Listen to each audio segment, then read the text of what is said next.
it again, okay? But you'll learn another 7%. Yeah. What? It's taken us a long 7% to get to where we are. Did somebody say 15 seconds? Oh, yeah, there we go. That way you get the full 100%. I'm right good on. with that. I love you guys. It is now officially 6:30 p.m. 1830 hours for those of you that are from Rio Linda. Now that we had a great dinner, there's no sleeping.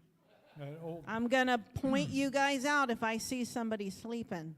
I'll throw you under the bus. Now, just a couple things before we get going. Mike was kind enough to pass out some golf balls, or ping pong balls.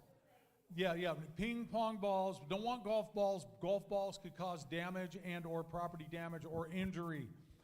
These ping pong balls represent something that is, how should I say it, at your disposal. It is. We'll get there. They are an object of something in your environment. Did you get a ping pong? Okay. Okay, so just hang on to them and we'll get to that. But there's a couple of things that I want to just go over real quick. A gentleman came up to me and talked to me about something. He said that he had been involved in some circumstances, the kind that make the hair stand up on the back of your head, on the back of your neck, and get your spidey senses all tingly and whatnot. And he said, you know, I always just go to the Lord in prayer before I actually step in to engage that individual.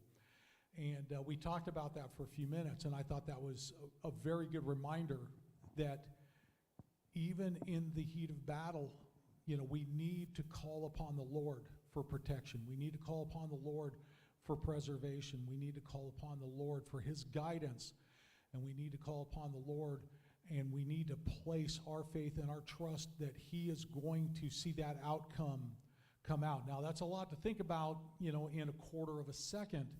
But I just thought that just as we were talking about it, it kind of dawned on me that if you're in that situation and you say a prayer first, that might actually help your heart rate and keep your heart rate from increasing. And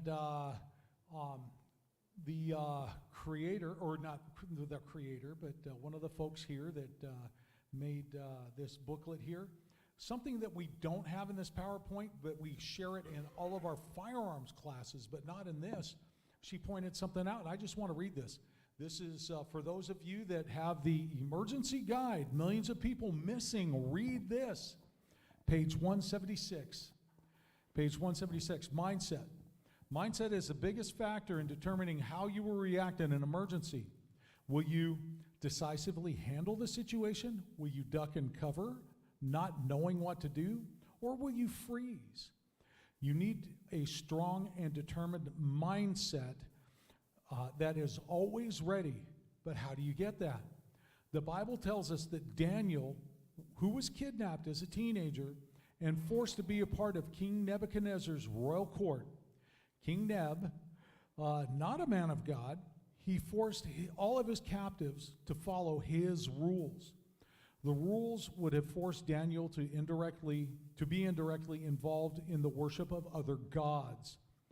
Daniel made up his mind that he would not betray God by having anything to do with any other lowercase g God. You'll find that once again, page 176 in your emergency guidebook. This is the emergency guidebook, and for you guys, sheep warriors online, you've got to get one of these. Okay, get bunches of them. You can order them online. Go ahead and pay your donation and have them shipped directly to your facility. Contact the church here, but this is a book that is desperately, desperately going to be needed when we're all gone, when we're raptured, and there's none of us left. This is the book that's going to help people and bring them to God and think about their position that they will be in at that moment and why there's no children around. Why are we gone? So this is critical. We're actually taking a bunch back to our church in Nevada, and we're totally on board and supporting Pastor Jed here and everybody else that's involved in it. So Anyway, yeah, check it out. You've got to have it. All Okay. right. Alrighty, picking up where we left off, I did pull up the wrong PowerPoint. I pulled up our layered approach for church security, and we did a special one for California, so I didn't have this information in the other one. So we did label some church attacks. These are just examples of things that have taken place in this state, in the state in which you reside, going back to 2010, August 29th, 2010, in Visalia, California. One person was killed, nobody else was injured. This was not necessarily a random attack, but they are unsure of the motive, but the individual shot an LDS bishop. May 24th, 2016, in Covina, California, Sandy's hometown, Intercommunity Church of God, battery with substantial bodily harm, and that was drug-related. They wound up beating pastor there. April 27th, 2019, in Poway, 3 killed, 0 injured in a synagogue, and that was a result of anti-Semitism. November 23rd, 2020, San Jose, California, 2 killed, many injured at Grace Baptist Church. It was a knife attack, and it was homeless individuals that were brought into a church for shelter from the weather. And then that individual was never arrested, never found. January 23rd, 2021, El Monte, California, First Works Baptist Church. There was an IED detonated there. That was because of their stand, what they referred to as LGBTQ hatred. Really what they should be referring to is biblical truth, and that somebody firebombed or bombed the church. They set up an explosive device. Nobody was injured, but that became an issue for the FBI. We had February 28th, 2022, not too far from here, Sacramento, California, 5 killed and 1 injury. It was at a church called The Church, and that was strictly an act of domestic violence overspill. May 15th, 2022, we talked about this a little bit. Laguna Woods, California, 5 were killed, and 1 was killed and 5 were injured at Geneva Presbyterian Church, and that was a race-related incident there. December 25th, 2022, Escondido, California, St. Mary's Catholic Church. They experienced felony vandalism. June of 2025, Laguna Hills, California, Crossline Community Church, child sexual abuse and child pornography. This is where it becomes paramount to vet your volunteers and get background checks. The threat had prior convictions for invasion of privacy and had an addiction to pornography. The pastor did know about this, but didn't do anything about it. So every ministry should have background checks on everybody. And that includes not only the children's ministry, security ministry, usher and greeter ministry, helps ministry, any other kind of ministry. There should always be done a background check. How often? Well, we do it every 3 years, us personally. That's going to be up to you, but I wouldn't wait any longer than that. Yeah, if you want, once again, these SOPs that I have now, I'm not nearly where I need to be with the SOPs. It takes a lot of work. But what I do have, the forms, all that stuff, if you guys need them, please get a hold of me. And I'm happy to share those with you. Okay? Are you ready to go on? Yeah. Okay, so. But there's one other thing I wanted to mention about that previous slide. When we started really looking, we only picked one case of child sexual abuse. There were so many cases that it was like, there's no need to list all this stuff. Because just remember, that's the most, how would you say that? It's the greatest violation in Christian churches today. Yeah, and it gets ignored. It gets ignored because leadership is embarrassed. They don't want to bring attention to that. I mean, obvious reasons, but it's not justified obvious reasons. Okay, we should be preventing that. We need to be proactive, and that doesn't mean in just comfortable areas. We need to be proactive in every single area that is not comfortable, and none of this is comfortable. But because of the days we live in, it is absolutely necessary.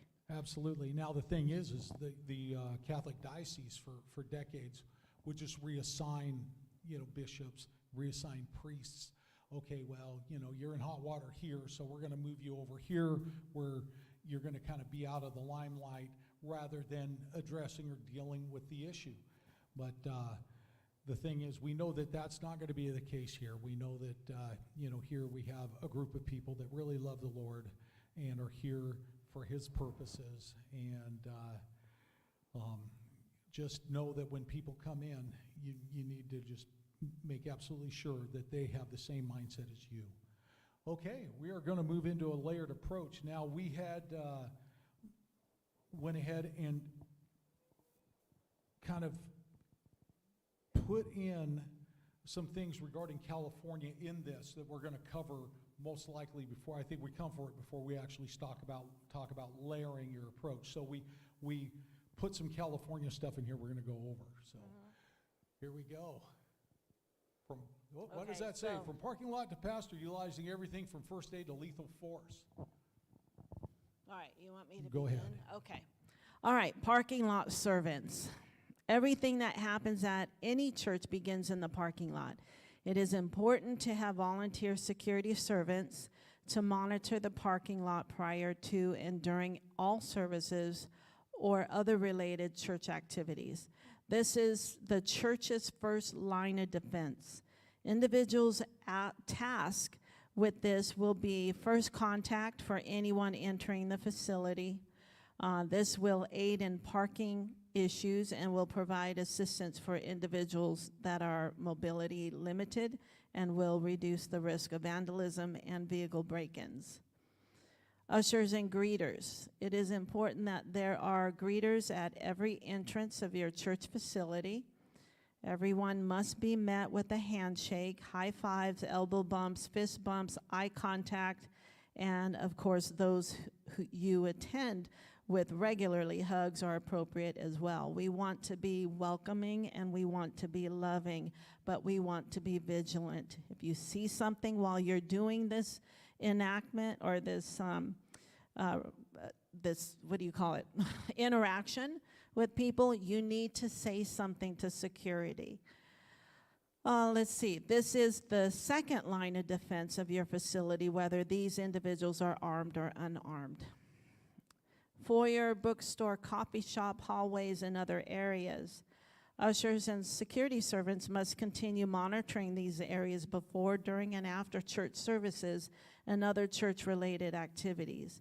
Now, we're not saying it has to be this way, and this is the only way, because you may not have the manpower or woman power to put in these positions. You may not have a bookstore, but we're giving you, what would you? It's just kind of a garden variety examples. Yeah, examples, areas that you need to pay attention to if you have these areas. But it does absolutely begin in the parking lot. You've got to stop the evil from coming in within the church walls. You have to stop them there. Okay, we're going to cover this, and then we're going to move into some California bureaucracy for you. Okay, the individual in the sanctuary entrance or rear of church is responsible for observing the congregation from his or her location. Sanctuary midway is responsible for observing the congregation from their location. Front of the sanctuary is responsible for ensuring the protection of the pastor at all times. Responsibilities include, but are not limited to, working out codes between the pastor and the sanctuary servant, creating a barrier of protection between the pastor and any potential attacker, having pre-assigned escape routes, and removing the pastor from danger. Signals could be as simple as an open hand. Why don't you come over here? Thank you, I will. Open hand, patting the thigh. Right there. Okay, thank you. All righty, open hand or a closed fist. Now, this is what this is going to indicate is this would be an indication of, hey, give me a little bit of space, give me a little bit of space. So if I'm on pastoral protection, I'm going to give him room, space. Somebody's talking with me, they're really having a marathon conversation and chewing up a lot of my clock, and But the thing is, I feel like what they're saying is kind of important, then I'm going to do this. Now, if I need a little intervention, and I feel like this is going to be going on, and I have to take care of some other things, my hand's going to close. I'm just going to go like this. And so now what's going to happen is while I'm talking to this individual, and we're going back and forth, I'm going to wind up getting interrupted by my security servant. Sir, Pastor, you have a phone call. Your son is calling you. We need to get you over there. Hey, can we pick this up later? Thank you very much. Okay, all righty. So I got a bat call on the bat phone. I got to go. Yeah. Yeah. Make anything up. Is it lying? Yeah. Okay, it's lying, but it's for a good reason. We want to get him out of there because he feels uncomfortable with that person in front of him and that conversation. It's our job to get him out. Okay? Whether or not he wants to die on that hill, our job is to get him out, and the pastor needs to follow. He put you in place for a reason, and he's going to have to follow. Okay? And there's the way it is. Okay, now we're there's other hand signs I think we should go over. I don't know if Pastor Jeb does this. Does he do this? No? Do you do this? What happens if it gets too cold? It's hot in here. It's cold? No? Oh, okay, all righty. Hey, plain English works absolutely perfectly. Sometimes our tap on the watch will tell us, hey, I don't have much time. I don't have time to stand here listening to this person right now. I've got to go. Yeah, he'll tapping on the watch.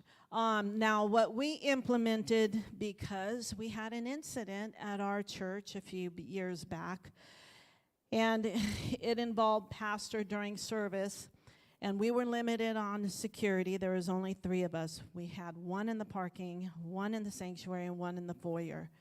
And the security safety person was behind the person that was making our pastor feel very uncomfortable.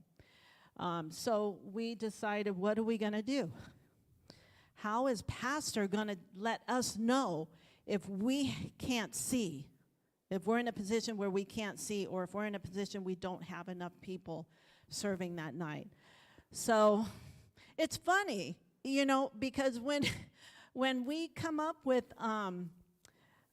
things like this and we don't have answers to, we go to bed and God wakes us up. It's happened 3 or 4 times. Gave us an idea. Well, this time he gave me an idea, the red pen. So I Velcroed, no, I didn't Velcro on his podium, but I put 2 red pins down here so that if he sees something we don't. We don't have a red pin, but she'll display. What'd you put down here? I put a pin right there. Oh, okay. So he can put it in his, without interrupting. The pen is red. The pen is red. The pen is red. It's not blue, it's red. If the pastor sees something on his right side of the sanctuary without breaking stride, he's going to continue teaching, and he's just going to conveniently pick this up, put it in his right hand, and just play with it in his right hand, indicating something's bothering me over here. You guys need to pay attention. Get on this. If it's over on this side, he's going to play with it with his left hand. And it's a red pen. Why is it a red pen? Okay. Right. Because it's an emergency. Lights are red when sirens are going. We even have color-coded cards that's red, and he has a cheat sheet down here. So when we in the back, in the sound booth, if something's going on, the security who's working in the sanctuary, and sometimes we don't have anybody in there, so the foyer person would have to come in, get up on the platform of the sound booth, pick up the red card, and get up on top, hold it up, wave it until he makes direct eye contact with you, with the pastor, holding that card up. He knows exactly what that red card means because he's got a cheat sheet down here. If it's medical, it's a blue card. Hold it up till he sees you acknowledging, okay, there's a medical.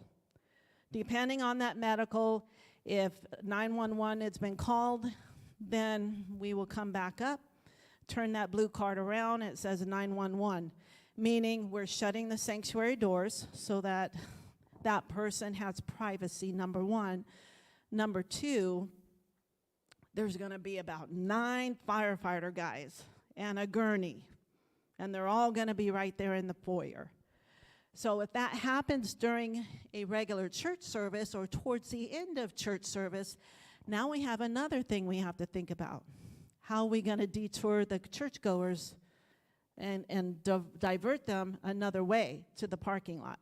So these are all things you have to think about. We have one for fire. We have one for a children's ministry event. So you have to communicate with the pastor. The pastor has to be on board. The ushers and greeters have to know what's the card for, what's that color for. They got to know how to help security. How are they going to be able to support you guys? What's their role? What are they going to do? If there's a distractor here, what are they going to do? I know what security is going to do. They're going to evacuate the front row and the third row. Okay, I don't know your name. I forgot your name. Jeff. No, not Jeff. Stephanie. I knew it was an S. If you were the agitator, okay? So agitators want attention. They want to be heard. They want everybody around them to hear what they have to say. So we're going to evacuate the front row in front of that agitator and behind that row. Now that agitator, usually by doing that, that will de-escalate the problem. It will de-escalate that person. Okay, that's what we're aiming for. And that person will be left standing there going, well, where is everybody? You know? The other reason is, what if that agitator has a knife? Pluck that right in front of the seat in front of them, or grab the person in front of them by the neck. So we want to protect the churchgoers. There's things like this. We have to constantly be thinking, going over scenarios, okay? We know that evil is a step or two in front of us, and we learn by other churches going through events. But we have to think about these things. We have to go through them and talk about what's going to work here, how are we going to pull this off. And that's what scenario training does. You've got to not only get on the range, but you've got to go through scenario training in the church. You got to have meetings. Everybody has to be on board. This is one body, and we're here to protect the body. Okay, so. I'm going to go here. Yeah, go here. And then we'll come back to these. Oh, Okay, you don't so want to that do way- those that- now? That way we can Okay, stay in okay, stride. okay. So, what we've got here, we have the quintessential, put your name of your church here. This is just, once again, think about your house of worship. For those of you that are here, you already know your surroundings, but you have your parking lot. So what that's going to look like here is you're going to have... Can you see this very well? I know the words. I'm sorry you guys couldn't see No, all it the words, but Looks pretty good to me. okay. Okay, so the red dots represent individuals in the parking lot. Yeah, I go, maybe I need to come out there to make that assessment. I'll be right back. I'm going to try it. Okay, so the little red dots represent servants in the parking lot. Here there's 3 because this is a perfect world. This particular church is in a perfect world because it's on paper and it's not actually, people aren't involved in it. So, now we have ushers and greeters. Ushers and greeters are at the main entrances. Now we also see that there are many other doors around this particular church. Exit doors, we have a door to the offices, we have a door to the kitchen area, and then we have the main entrance. Now, if there's going to be a door that's going to remain open, there has to be somebody there to greet people. Whether it's security greeting people or whether it's an usher greeting people, that's going to be up to you. Yeah, I can see the dots from back there. Okay, so the red is security, the green is ushers and greeters. Okay, so now you have your second layer of security, and those that are in the narthex or the foyer, hallways, classrooms, areas, and then you're going to have additional layers of security inside the sanctuary. You've got the rear, the fronts, the sides, the whole gambit, and then the very last individual is going to be the individual that is going to be in charge of pastoral protection. Now, obviously, if we looked at a church like this, we're probably thinking, they probably have 300 people inside the sanctuary during a regular church service, maybe more. Obviously, this has got to be scaled down or scaled up in accordance to the size of your fellowship. And then you can't have pastoral protection without a pastor. Let's see, can we find that pastor? There he is. There he is. Okay, so that's our pastoral protection right there. One more time. There we go. Okay, so that right there is typically the layers of approach, starting in the parking lot all the way to the pulpit, using anything from first aid to lethal force. Okay, So- just stay right there. I will. So this is a perfect world, perfect church. We all don't have enough security, safety security servants. We just don't. But we have to rely and trust and pray to the Lord that He will bring and fill the ministries up. We all hurt. Every ministry hurts. There's just not enough people serving. God calls us all to serve. So figure out where you're going to serve and start serving, number one, okay? So you got people serving in different areas of your church. Should an event happen, a chaotic event, you got to stay your post. You have to stay where you are assigned. You cannot run out and be another chief, okay? We've seen that happen. We're going to talk about that in one of the videos here shortly. You've got to remain your post, protect who's around you. If you're in the sanctuary, you lock down the doors and you protect the people in here. Whoever's out there, you have to trust them. That's where radios come in, number one, okay? Number two, you have to trust your team. How do you trust your team? Well, number one, you make sure that they're called and they're equipped. God's going to equip the called, number one, but you got to be dedicated to consistent education and training, just like I mentioned earlier today. But you cannot leave your post. All right? The other thing is, I lost it, but it'll come back. And we'll talk more. You found the cure of the 20th century and you've lost it. Okay. Yeah. All righty, here we go.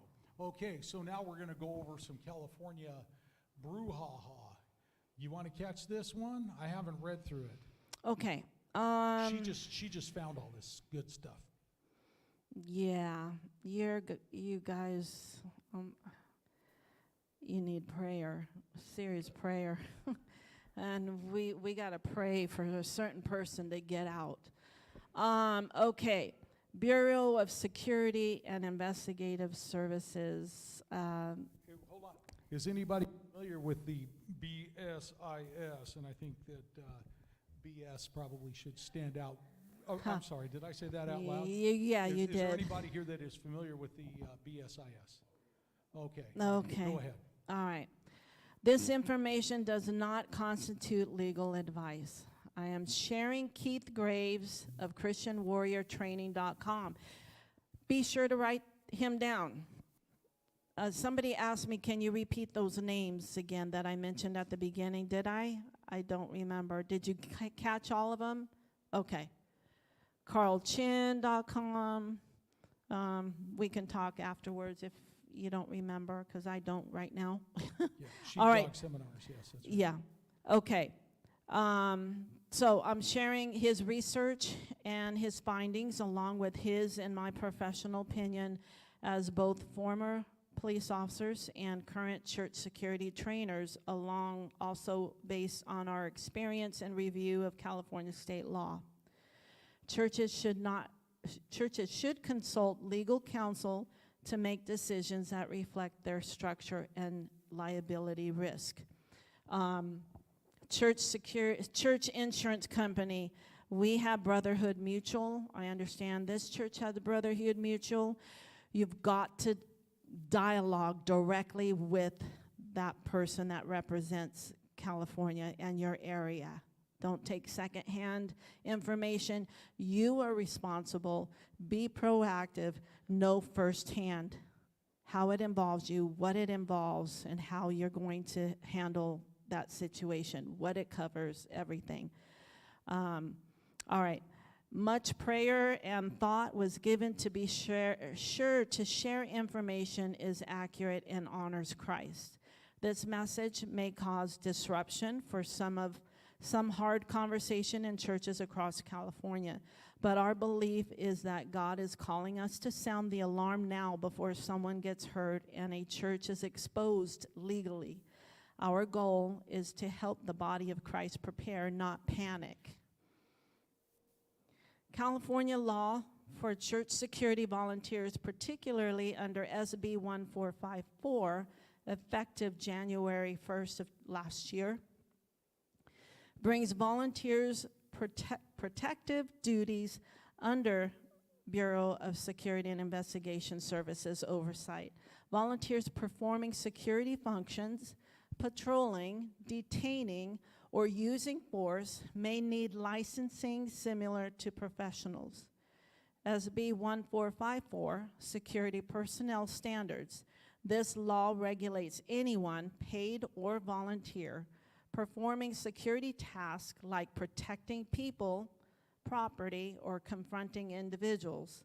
Volunteers may need a guard card, firearms permit, and affiliation with a licensed private patrol operator. It does not matter if they're volunteers or employees unless they're exempt under another section of the law. But religious organizations are not named in those exemptions.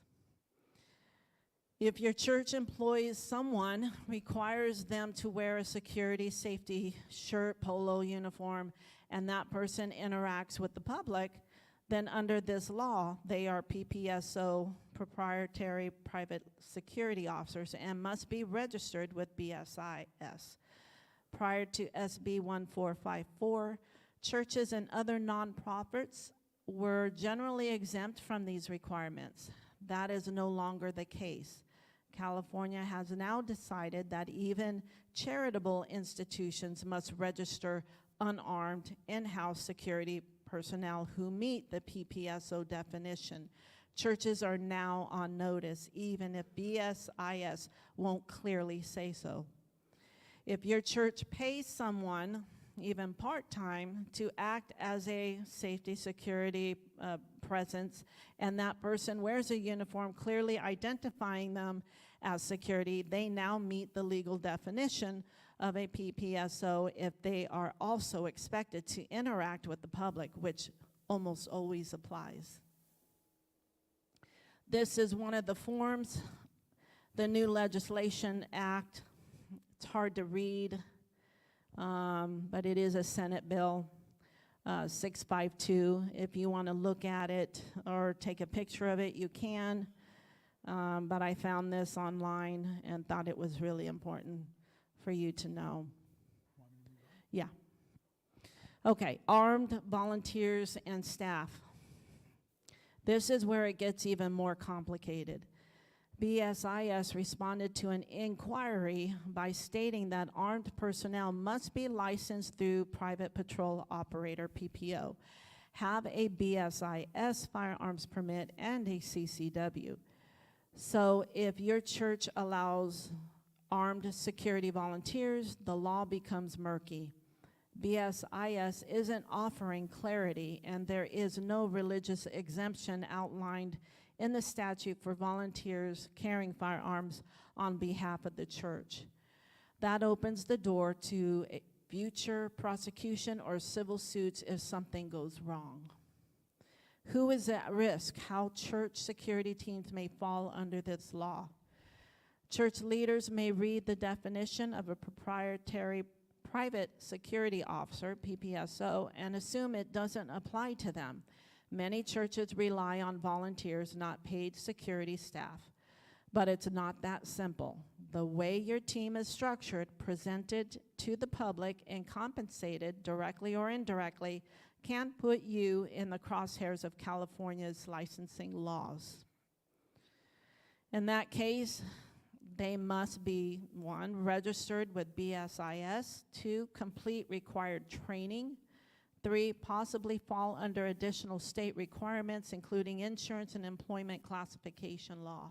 Now, with that being said, I do need to state this. Simple adjustments on how you present yourself can actually help in a deterrence here. It still doesn't mean you're not going to fall under scrutiny if something happens. But if you're not a security team, if you're a safety or hospitality team or something of that nature, pick a name that says something other than security, and that your goals are to fall back to, preserve by locking down and isolating a threat from the congregation and not pursue a threat. Now, for those of you that might carry CCWs and feel compelled, if there's an armed assailant that's attacking you, you've got a decision to make. And I'm just going to state this. I'm not going to try to sell any particular organization. There's USA Carry, the United States Concealed Carry Association. There's Right to Bear. Yeah, I already said that. Gosh, U.S. Law Shield. Did I say that one? I think I did. CCW Safe. If you have personal liability protection and legal coverage under these things, check with your policies to make sure that that will cover you at your house of worship. And if it doesn't, you need to have your church leadership have a dialogue with your representatives from your insurance companies to ensure that if there is an armed assailant and your church is being attacked, that through an act of self-defense, will you be protected under the church's liability clause. So, it's a little murky, a little different. It's obviously state to state. This is something we haven't had to deal with where we come home from or where we go to for home. We don't deal with these things. People have, private insurance. Our insurance provider actually gives us a rider to have armed security at our church, and it costs maybe $20 a year for that in the state of Nevada. It's not a very, very high expense. The only thing the insurance company requires from us is that we are getting qualified, uniformed training. And that if we, provide that qualified uniform training and certificates for those trainings, that we have it. If you sign up with Keith Graves and get onto ChristianWarrior.com, you don't have to be a paid member of his website. You can just simply get on there, and he's got tons of, well, not tons, he's got maybe a dozen different types of trainings you can do online, de-escalation, use of force, which which is going to be required here in California. And the thing is you take these particular classes, the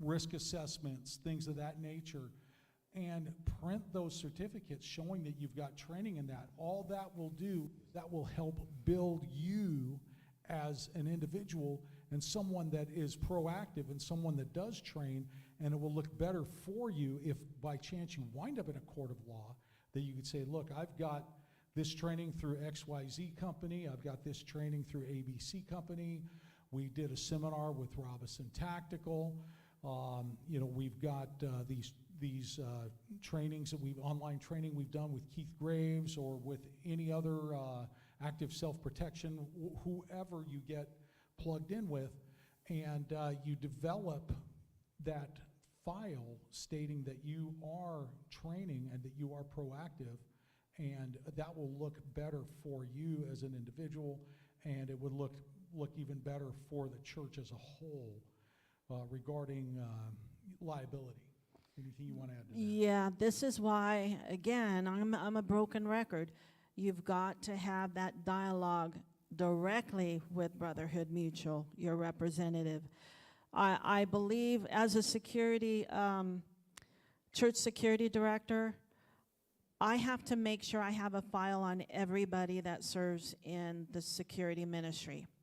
And it has to be constantly updated with training, consistent dedication to training. Everybody there on the team must do these things. It's not that you just show up one service and you greet people and then the service begins and you can have a seat.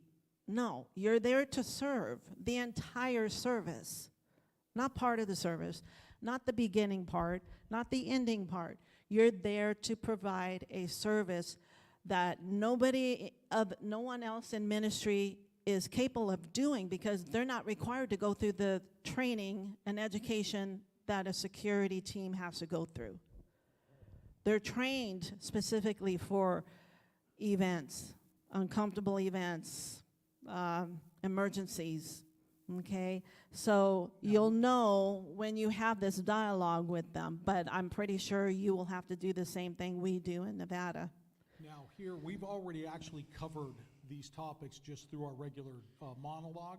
So if anybody's taking pictures of slides, I'll give you 3, 2, 1. We'll go to the next one. Okay. And Sandy already mentioned background checks. The thing is, you know, we haven't done use of force, or we've actually done some not detainment training, but you know, we've never actually handcuffed anybody. No. Not that type of detainment, but you know, we would have people go to the ground and stay on the ground while we wait for help. There's other ways of doing things. Handcuffing someone isn't the only way. But you know, there's de-escalation tactics. There's other things that you and your security team's going to have to be open to and embrace as part of your training. And I think the toughest thing is, how powerful can your silence be if people are standing at your door, or they're coming into your sanctuary and they're shouting, you know, my body, my choice, or they're shouting, hands up, don't shoot, or whatever the mantra of the week is. They're coming into your sanctuary and they're doing that they have their phones out. They're waiting for somebody to come over and provide a right hook, a kick to the chops. They're waiting for somebody to do something physical so that they can catch that and they could utilize that against you. So how powerful can our silence be? We did some training, and there was this gal over at Desert Hills Baptist Church. And Michael, can I get you to stand up again real quick? Sorry. Michael, you're up. We like you, yeah. The thing is this gal didn't say a word, and she didn't put hands on these people. But I'm not going to ask you to chant anything, but... So what we provide, and we don't just do this seminar, but we also provide church security scenario training outside the facility and inside the church. And they're all real scenarios that's happened across the nation, even beyond that. And this was one of them I think you're going to go over, right? So all I'm going to do is my arms are out, and I'm just going to be doing this.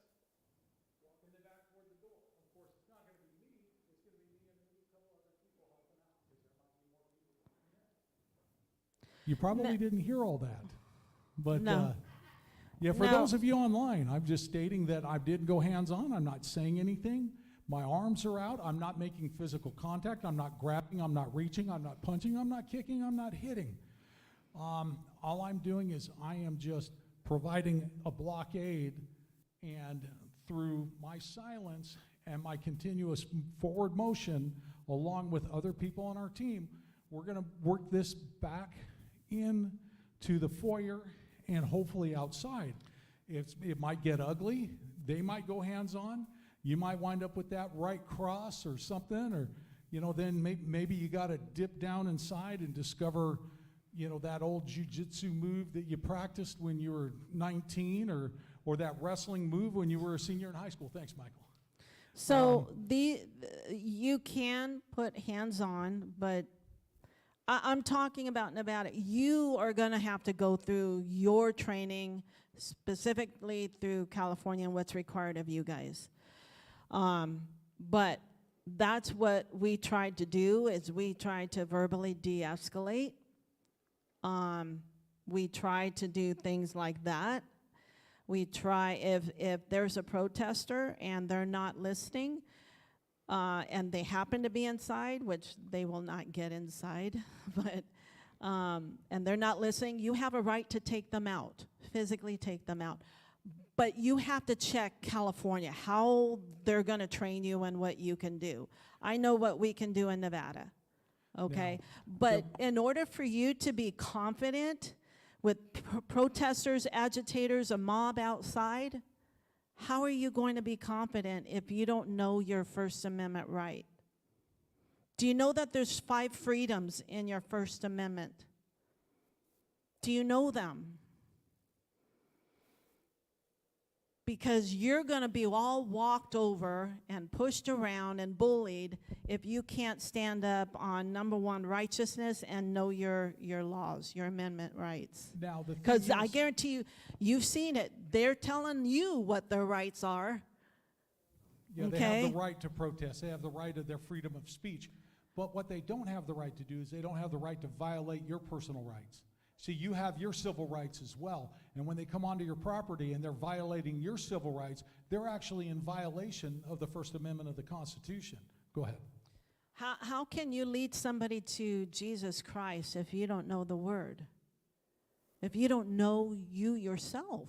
Are you confident enough to lead somebody to Christ? Same thing applies here. And we've all witnessed it in St. Paul, Minnesota. I mean, there's young boys trying to talk to these people, and they're just being overshadowed.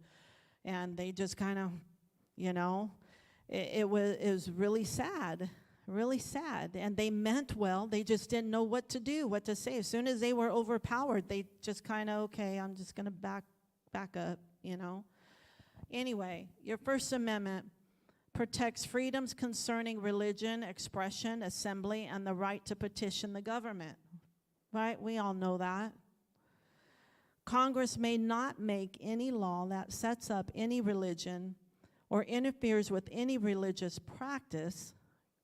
Congress may not make any law that diminishes the freedom of speech or the freedom of the press or the right to the people to assemble peacefully or the right of the people to petition the government to make things right if it has caused them harm.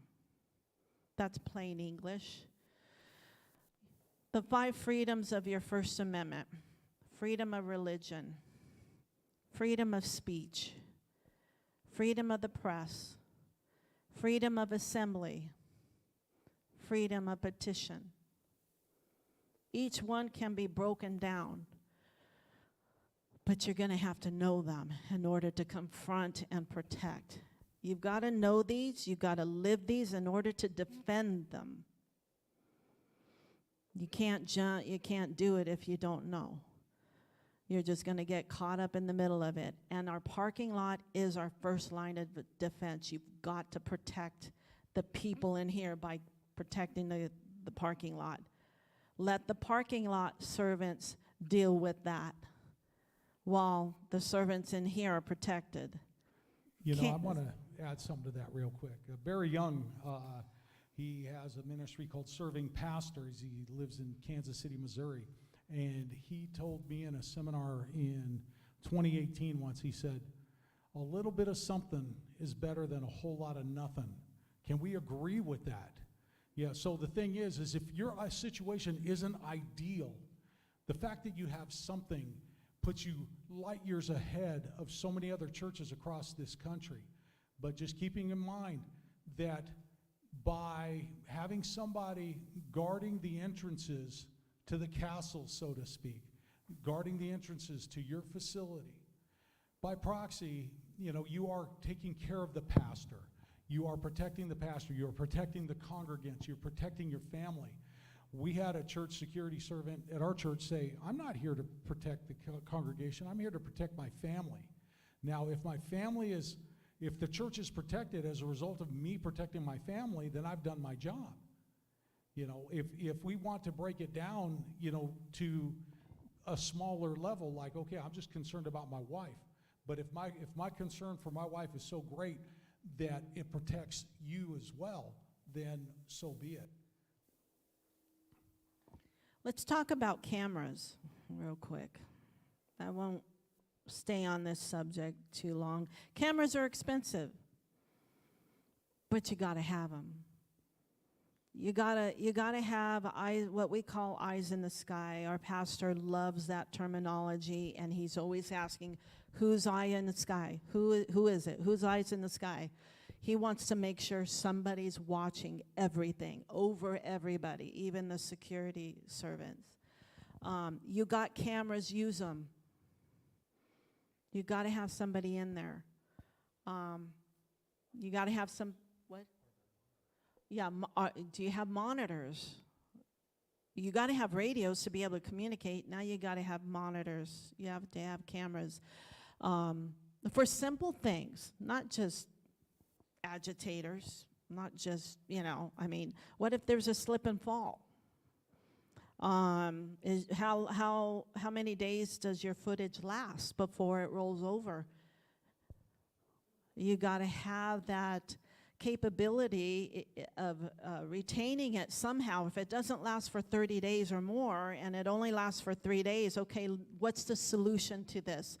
While they're working this out, what can we do right now? Because if something happens to a congregant or a visitor, and 2 months later, it's a liability to the church. And now we have no documentation, no footage to protect the church. What do we do? Because So- ours only lasts 3 days. Yeah, well, we're in the process of fixing that. But what would you But- do in the meantime? So what we do is we pull the footage right away. We get a flash drive. I have camera apps on my phone. Good idea. You need them. You got to have them. Or designate somebody to have them to pull specific footage and be that person's responsibility, because they're here to protect the church and the people in the church. So we pulled the footage with the flash drive, and like I said, it's being worked out, but you know, it's not easy. It's a fund issue, but you know, it's a priority as well, because what's not written down never happened.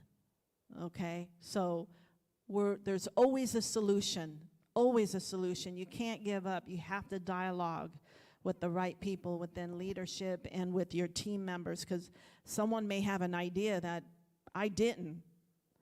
And in fact, that just happened a couple months ago, a different issue in the children's ministry. We use a doorbell for the teachers when they're taking children to the restroom. That alerts control, hey, there's a teacher taking a child to the restroom. So we log it down, male, female teacher, male, female child. And we have a protocol in each classroom. This is how you work the radio. This is what you do. This is what you do. Very simple, very short, sweet. But the teachers, all they need to do, they don't even have to let control know. They just press the doorbell, and it rings in the control office, and we look on our monitors. We see that, and we log it down, the time, everything. So you have to dialogue. You have to create solutions, because there's always a solution, and you have to pray about it, and God will give that to you. But you have to use wisdom. You have to be patient. And sometimes you just got to put that particular dialogue on the back burner, which I've had to do several times, and just, okay, we'll readdress this later. There's other issues we're trying to figure out, so let's go to the next one, because Right, there's exactly. always going to be more. Well, when funding's not available, it's not available, you know, and you know, although money is made from paper, it doesn't grow on trees. And so we just can only do what we can do with what we have. Leadership does the best they can, but they have a different mindset than what we do, okay? And so our job as ministry leaders, security directors, is to not just dialogue with the pastor, but bring tangible evidence. Don't go in there because your pastor's going to want, well, what do you got this? We need. Yeah. What's supporting your argument here? Okay, well, you don't have anything, so now you're going to have to wait because now you got to do your research, right?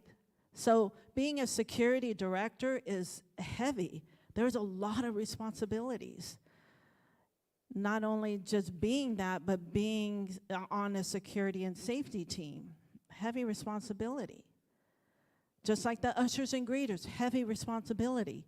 They're there to serve, not serve in the morning and then sit down for the teaching. They should be observing. They should be helping, passing out hymnals, Bibles, assisting the elderly, the handicapped, a medical. So when you're serving, you serve. When you're not serving, you better be getting fed. So if you're serving twice a month, make sure you're in service getting fed too, not just making your service time part of your being fed time. No, those are two separate things. Okay, does that make sense? Yes. Amen. Mike? No, don't apologize. You have a question or a comment. Let's go. Well, it comes down to the Mary and Martha argument, and you've got to recruit a lot of people. You've got to recruit more than you need so that you have at least have an A and a B team so that somebody is not always in the parking lot missing out on the service. You know, you need to have enough people recruited. And there's always people who say, well, I just don't want to take responsibility. You bring them in and you let them grow into the position because you need many more people than what you need each Sunday just to be involved and rotate. Otherwise, people get burned out, and I'm not being fed at this church because I'm a Martha every week instead of a Mary. Mm-hmm. Yeah. Okay, very good. That's a ministry leader's position to make sure everybody on that particular ministry is being fed. That's Okay. important. It's about 7:27, so we're about 3 minutes away from break time.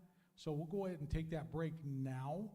We'll plan on coming back in 10 minutes if everybody wants to stretch, and we'll... Okay, I just want to remind everybody in here and on YouTube, if you have a question, please put it in the comments so we can address it at our Q&A later on, okay? Thanks.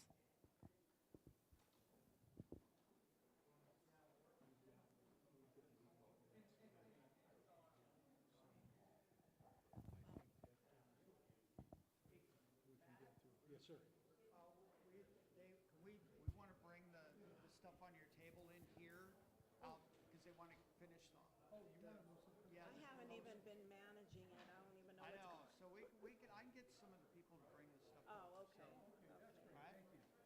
Well, I definitely want to break this down. So what we'll do is We don't need that. we'll leapfrog through. Now, the thing is, where's the other California? It's at the,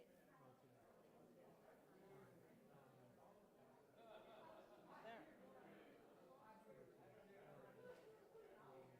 Yeah, I think we're gonna have to forego firearm safety, probably, and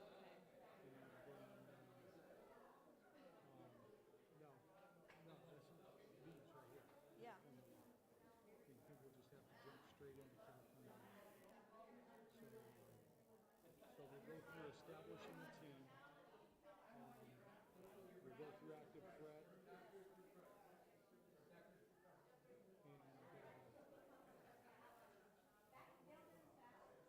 just kind of measure our time, see where we're at. Well, let's just forget about that.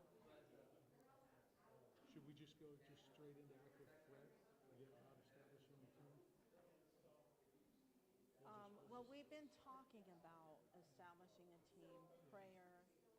We can say how we do things. Alrighty, so we'll just and we'll just click on this right here. We'll start here. So click on that. And we're going to include up to here. Yeah, just click. We don't even need that Yeah, right. because we've already, okay.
Hello, hello, hello. We are going to get started again.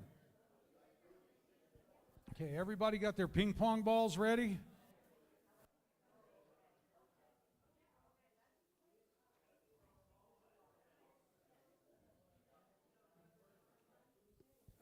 Does anybody need a ping pong ball? Okay. All righty, everybody has their ping pong balls ready. Just hold tight. You're not going to be utilizing them yet. Oh, I can't wait.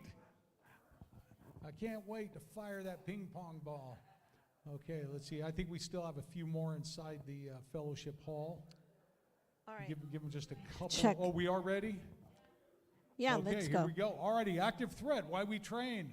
Isaiah 54:17 states, no weapon formed against you shall prosper, and every tongue which rises against you in judgment you shall condemn. This is the heritage of the servants of the Lord, and their righteousness is from me, says the Lord. So you start with an active threat. Now, you have two types of response. You have an untrained response and you have a trained response. The thing that differentiates the two isn't the amount of push-ups, the amount of sit-ups, the amount of lunges, how fast you can sprint, or how many miles you can run. It has nothing to do with that. It has to do with preparation. Are you mentally prepared? Are you ready?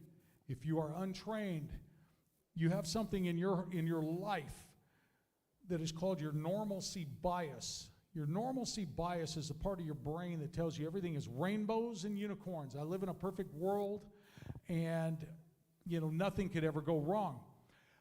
July 13th, 2024, there was a candidate for president in Butler, Pennsylvania. He got shot at. I don't know if anybody heard about that or not. Okay, all righty. Well, maybe some of you might be aware. Okay, so at that time, candidate Trump was shot. He was grazed in his ear, survived the attack, but unfortunately a spectator perished during that attack. And now the fireman, that's absolutely right. I wish I could remember his name, Palmentari, or a big, long Italian name. I know one of you gentlemen or ladies are going to look that up. Doesn't matter. No, but we want to pay him due respect. I don't want to say his name Oh, wrong. yes. Okay. Oh, yeah. He was a So, firefighter, right? Yeah. Yeah. But the thing is we watched. This was way after the fact. We were on the range that day. We took a nap. My phone was blowing up. I finally looked at it and I go, oh my gosh, Trump was shot. So we started watching the news. Now, as we're watching the news, we watched, and you could see the sun setting. They're interviewing witnesses. So they interviewed this witness, and what do they think they thought the sound was? Anybody have any ideas? Firecrackers. All right, they thought it was firecrackers, fireworks. Okay, if you hear something going pop, pop, pop, pop, pop, and you're coming in for a worship service, just out of curiosity, how many people here are going to, Pastor Jed, do you have a firecracker lighting portion of your worship service before you start? Okay, how about those that are from Oak? You guys from Oak, you don't have a firecracker popping, firecracker lighting portion of your worship service? Okay, great. All righty, so we're in good company. So if you hear pop, pop, pop, pop, pop, most people will fall into their normalcy bias. Pop, pop, pop, pop, pop. They think, oh my gosh, somebody's playing with fireworks. They're going to go into disbelief. They're going to hear more pop, pop, pop, pop, pop, and they're going to fall into denial. Now they're going to hear more pop, pop, pop, pop, pop, and they're going to go from denial. They are actually going to fall into that, because that pop, pop, pop, pop, pop is going to be followed with other sounds. Oh, help! Oh, I'm dying, I'm bleeding. Oh, John's been shot. We need an ambulance. Call the police. You're going to have all these different things going on. So you've gone from normalcy bias to disbelief to denial. Now that things are really happening, you can only go from there to panic. So now you're in a state of panic. It presses you right into a position of helplessness. You can do absolutely nothing for anybody, but with a trained response. And once again, this is just having the mental knowledge and the ability to look at your surroundings. Your trained response, you're going to hear pop, pop, pop, pop, pop, and you are going to accept that as gunfire. That is gunfire until you can You can confirm otherwise. It is gunfire. You're going to become proactive. You are going to recall on your training. You are going to respond urgently. And the very most important thing, you will commit to action. Now, the thing is, what does that action, that commitment to action look like? For you, it might be opening that door and encouraging people to get out of danger. It could be, just trying to separate people from danger, get people out of harm's way. For someone else, it might be grabbing that firearm, moving through the sanctuary, and, trying to find that active threat and neutralize that threat, or at least stop the actions that are taking place. So with a little bit of training, with a little bit of mental acuity, and utilizing the OODA loop, observe, orient, decide, and act. That's right. You need to make a decision and act upon that decision. Like I've decided to follow Jesus, but I've also decided to pick up your ammunition. There you go, brother. Okay. Now, let's talk a little bit about de-escalation. The definition of de-escalation is to decrease the size, scope, or intensity of, to decrease or diminish in size, scope. Most of the time, we can de-escalate through good people skills and strategies. Sometimes we must escalate our approach to de-escalate the situation, but that is something that's going to require a little bit of verbal judo. I recommend that for those of you that are taking notes, get the book, Verbal Judo. Okay, hey, Michael. I need you Keith to come Graves back on ChristianWarriorTraining.com also has a video you can take, de-escalation. You don't need Put an this in your hip pocket. Thanks. you don't need anything. Just go on there, create your account, and start going through the videos. Complete the videos, print off your certificate, make a copy for yourself, your home file, and make sure the church security leader has a copy to put in your file at church. Okay, so Proverbs 15:1 spells it out as clear as a bell. A soft answer turns away wrath, but a harsh word stirs up anger. Michael, come down here for a second. Okay. Yeah, you walked all the way back there. You should have just took a seat. Okay, so Michael's a new visitor at church, and he's coming in. I don't know he's armed, but, I welcome him. Hey, good morning. How are you? Welcome. My name's Matt. Michael, pleased to meet you, brother. Are you here with your family? Or okay. Well, I'm going to give you the nickel tour. Do you mind? Okay, all righty. Well, right over here we have the sanctuary. We have the main sanctuary over here. Over there is where they serve the coffee. We've got the ladies and men's restrooms there. And if you ever bring your wife and kids, we have the children's ministry outside. And the ladies' ministry is really active in a lot of different things. She might really enjoy that. And the men's ministry here, it is top shelf, man. I'm glad you're here, brother. Okay, the thing is I've greeted this person, and I did everything I can to be relatively kind. Now, the thing is, let's say he comes in, and maybe he's a little agitated because, just play with me. Okay, because, his wife had left him, and, he's really frustrated, and he's just seeking some help. So I'm just the church security guy here, and I'm just standing here looking like a church security guy. And so he's going to approach me, and he's going to ask me for help.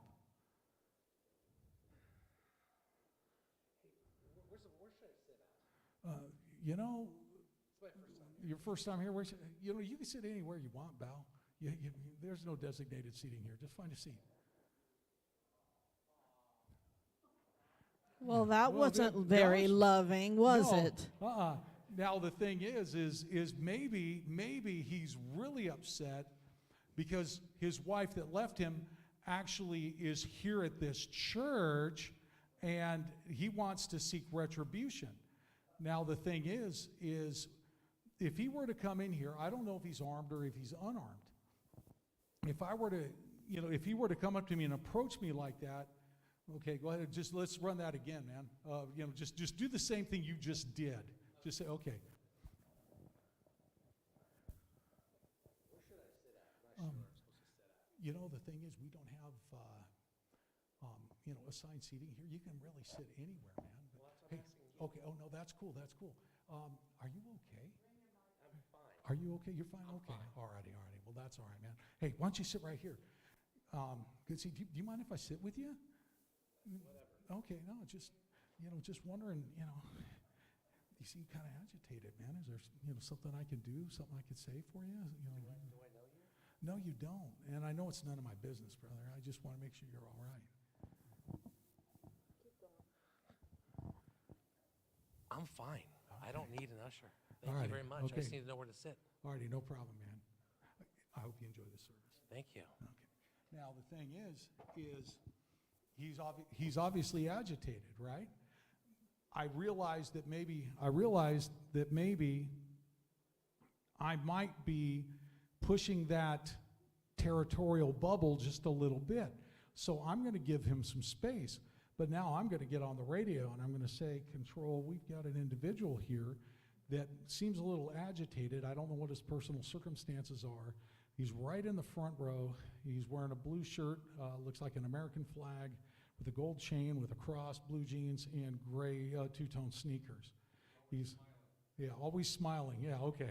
Alrighty. So the thing is that's not a perfect description, but I got on the radio and I didn't do it right in front of him, and I shared that information. But the thing is if he were to come up to me that way again, and Hold this, Michael? yeah, Thank you. okay. Now let's go ahead and just turn the hostility up about a notch and a half. I'll try to find that in me. Okay, all righty, no problem. Okay, Where am I supposed to sit? dude, what are you No asking one even me showed for, me man? where I should sit. I'm You just know, trying to find a spot. I don't know, man. If you were to go right back outside the door, there's a park bench right out there. Yeah. The thing is with your attitude coming in here like now, I don't think you belong in here. Well, who are you? Who am I? Are you Jesus? No, I don't I'm think not so. Jesus, but I am the security guy here, man. You don't know who you're messing with, brother. What kind of person of Christ are you? How are you treating me? I'm just asking you where to sit. Well, I'm asking you to leave. No. You know what? Okay, now we've gone to that next level. Okay. Okay. I'm so sorry. So,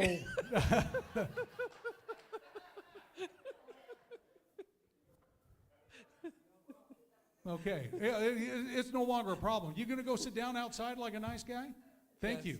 No, I'm just Sorry, kidding. Okay. Jesus. Alrighty. Hey, alrighty. Well, the thing is what's going on here, and what I'm trying to display. Michael, thank you so much. You're a great actor. I appreciate you, brother. I know, man. This guy's multi-talented. I But think you guys in the back could not see the change in his face. He went from,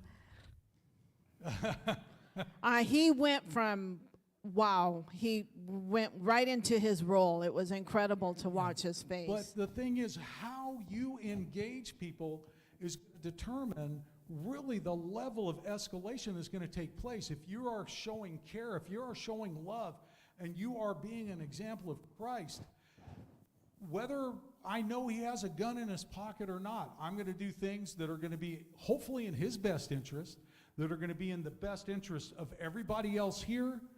And, by acting with a soft answer and a soft tone, that we are going to have a good Sunday service. Michael's going to hear, his first time here, he's going to hear a message that he needs to hear from that pulpit. But this rest of the security team knows he's here in case he has other motives. Yes, sir. I was talking about one of the things that the guy was telling me all the time is he was hurting, he was in a lot of pain, even though he was acting out kind of like what he was. Uh-huh. So I said, well, let's go outside and I'll help you with that pain and we'll see if we can find some help. And that's how I logically got him to get up. Well, And very then- good. And then one of the other people in the church that I'd spoken for before came up, and we kind of both took him out and sat him on the bench out there. And then Tom, my friend, calmed him down while I was calling 911.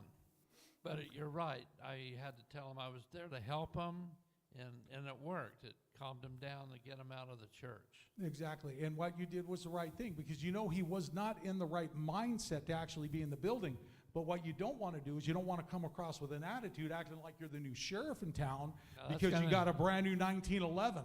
That'll get it going for sure. Okay, moving on.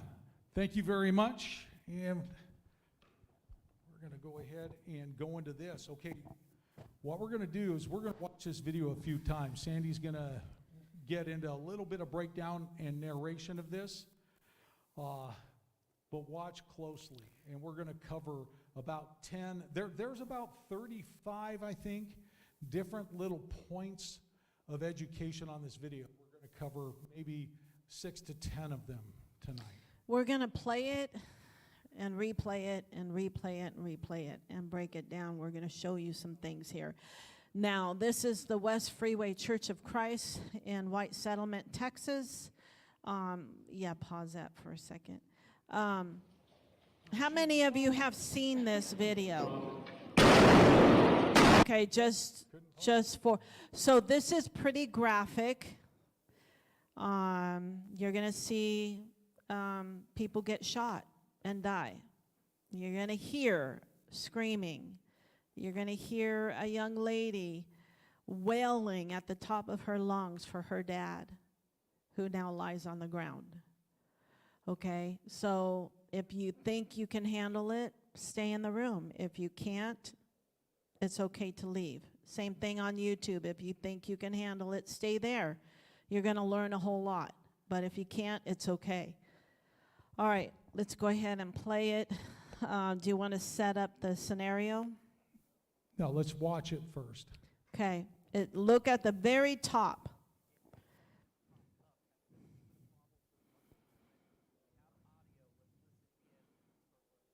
That's an usher he's talking to. Pulls out his shotgun. Shoots. That is Jack Wilson walking over to the threat that now lies on the ground. So what happened is safety and security team knows about this individual. This individual has been going through counseling. They're aware of him. You can see that they have eyes on him. The only thing is they're not what we call belt buckle close. And we don't mean like right up against him. We mean they need to be close enough to react and stop him. Okay, now hold on before you go any farther. Let's discuss some pre-attack indicators. Okay. You know, one, he was the only one in the church. I know that the screen looks small to a lot of you folks, but if you could recognize, does anybody recognize what he was wearing? Okay, he was wearing a duster, right? You know, like, you know, 3/4 duster. I think it came down to about here. Okay, nobody else in the church is wearing rain gear or cold weather gear. They've got, like Pastor Jed's wearing a sports coat right now. Some of them wearing suits and sports coats, and that was about as cold weather as they were getting in there. He's the only one in a trench coat. Pre-attack indicator number 1. Go ahead. He also is wearing a fake beard and fake hair. And they already know what this guy looks like. So why is he showing up in church looking like this, number 1? But number 2, why is he even in the building in the first place? Now, this is where, you know, we would be, you know, making the comment of this. This is why I said that I'm not going to hang over here with just these 5 people and let these other people come in and out and not even address their existence because I think they're socially awkward or whatever. This is why forming of cliques is so devastating inside the church, because they will determine, okay, I'm not going to talk to somebody because, you know, they're, you know, I'll mention a name, Kathy Myers, or not Kathy Myers, what's her name? Myers. She's Joyce Meyer. No, not Joyce. I'm sorry. Should No, I this be is just saying somebody that? you and Sorry. I know. This is somebody that you and I know. You and I know? Oh. Why you want to No. say her No, name? I just, you don't want to know something. I don't want to say her name. You're right. We're live. Forget it. Okay. Yeah, we'll talk about her in private. I'm already yeah, let's talk thinking Joyce about Meyer. things I said that I think I'm going to get I'm in gonna trouble back up. for. Whoosh, nyip, nyip, whoop, watch, nyip, nyip. Okay, that's no longer So- on tape. Okay, alrighty. So the thing is, this is why staying, because you look at somebody and go, "Oh, they're socially awkward. I'm not gonna engage with them." We need to engage with them. This individual was somebody that was known in a church. He was socially awkward, and their security, they're great shots. They're great shots. They shoot. They go to the range, but there's no plan. Okay. Go ahead. Before you go any further I'm not on going that. any further. The rest So is yours. I'm going to restate what I said earlier. I said, why is he even in the building? Okay. I need to follow up with, why is he in the building and nobody's close enough to him? Why is he in the building and not being acknowledged? Nobody's talking to him. They know who he is. They know he's been going through counseling. They know he's dressed in some garb that's not normal. So why that it could be intimidation, I don't know. All right? But he shouldn't be in the building without some kind of plan, like Matt is saying. Okay? Maybe he should have been stopped in the parking lot and addressed and talked to out there before he came inside. But why wasn't he? He wasn't because they know this guy. They don't want to deal with him. That's why. Yes. Yeah, did. yeah. Yeah, They knew who he all was. knew, and Yes. they all recognized Phillips. the individual, even with the fake hair. and the Michael, fake Miss beard. Phyllis has a question. Is there any way to know if they recognized him even with the disguise he was wearing? Yeah. Statements reflect that he was recognized He was recognized. as soon as he came on property. He just wasn't acknowledged or stopped. Is it because that sometimes we're so afraid we might hurt somebody's feelings? It could be many things. It could be not enough confidence. Do I have permission? I've had to address our security team and reiterate, why are you not doing this? Well, I'm not sure, but you're trained. I'm trained, but I'm not sure I have permission. Okay, that's on me. I had to make sure that you have permission, that they have permission. Our pastor clearly understands and has talked to them, has talked to me, that should anything happen, whether it's medical or a chaotic event or a fire, security has jurisdiction within the church. They are trained for these events. The usher and greeter's not, leadership's not. Okay, so I had to make it abundantly clear that they have permission because they are trained. They are trained and they clearly understand the procedures. We dialogue, we talk about that. Again, we have a meeting every month and we have scenario training every month. What other ministry does that? And I'm not saying other ministries are not important. They are. They are very important. And we need to have more people serving in ministry. But the safety and security ministry is there for a reason, and they go through a lot of training. And this is what we're trying to bring to your attention as you develop, as you keep training. You got to do more than what you're doing now. So this guy was very well noticed. They know who he was. But they didn't have a plan. They were all watching from a distance, if you notice. So we're going to see this again, okay? He's at the very top. He leans over to talk to an usher, and I'm thinking the guy, the threat, the JDLR just don't look right, because he don't look right. Asked the usher, where's the restroom? This is what I'm thinking in my mind, because we don't know what he asked. The usher, it's okay. Jack Wilson comes over, see how he's in port of arms? You got to notice now, who are these guys coming in, pointing at the churchgoers? Where did they come from? Did they leave their assigned post? Now you have a bunch of people that went down to the ground. Some people are standing up. Some people are screaming, running all over the place. Some people left. So if those people that are coming in there with their firearms, where are the churchgoers going? Are they going into a fatal funnel? Is there more threats now that they left their assigned post? Who's out there protecting? Jack Wilson knows exactly what he's doing. The problem is it went this far. 2 people died, the assailant was killed, and nobody intervened. Now, when this individual first comes on the scene and he brings that rifle out from his trench coat,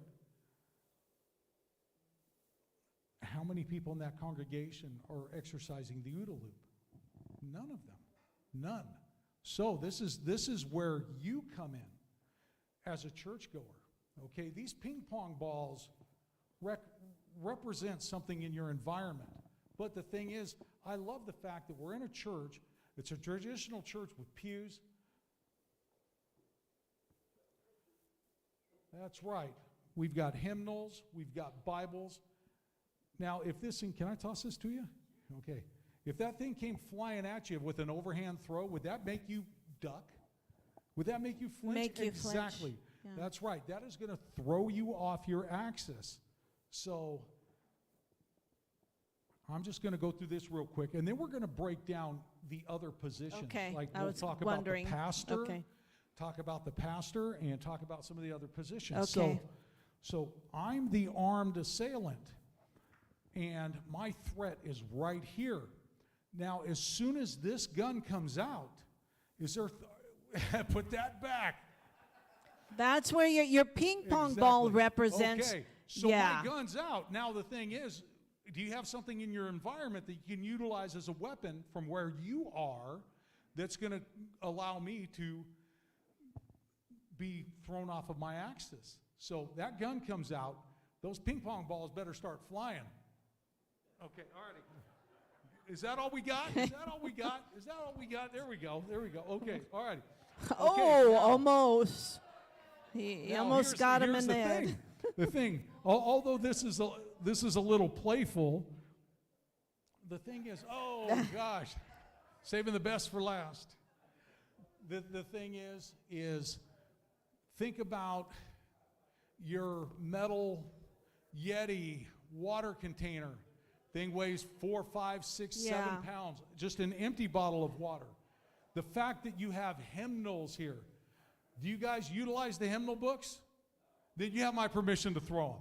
I'm just kidding. No, but seriously, you know, if it's a matter of life or death, that book alone is going to be enough to cause somebody to collapse, to actually guard themselves, and then they are now in a position where people can come in and overcome and overtake. We talked earlier about the Pulse nightclub, right?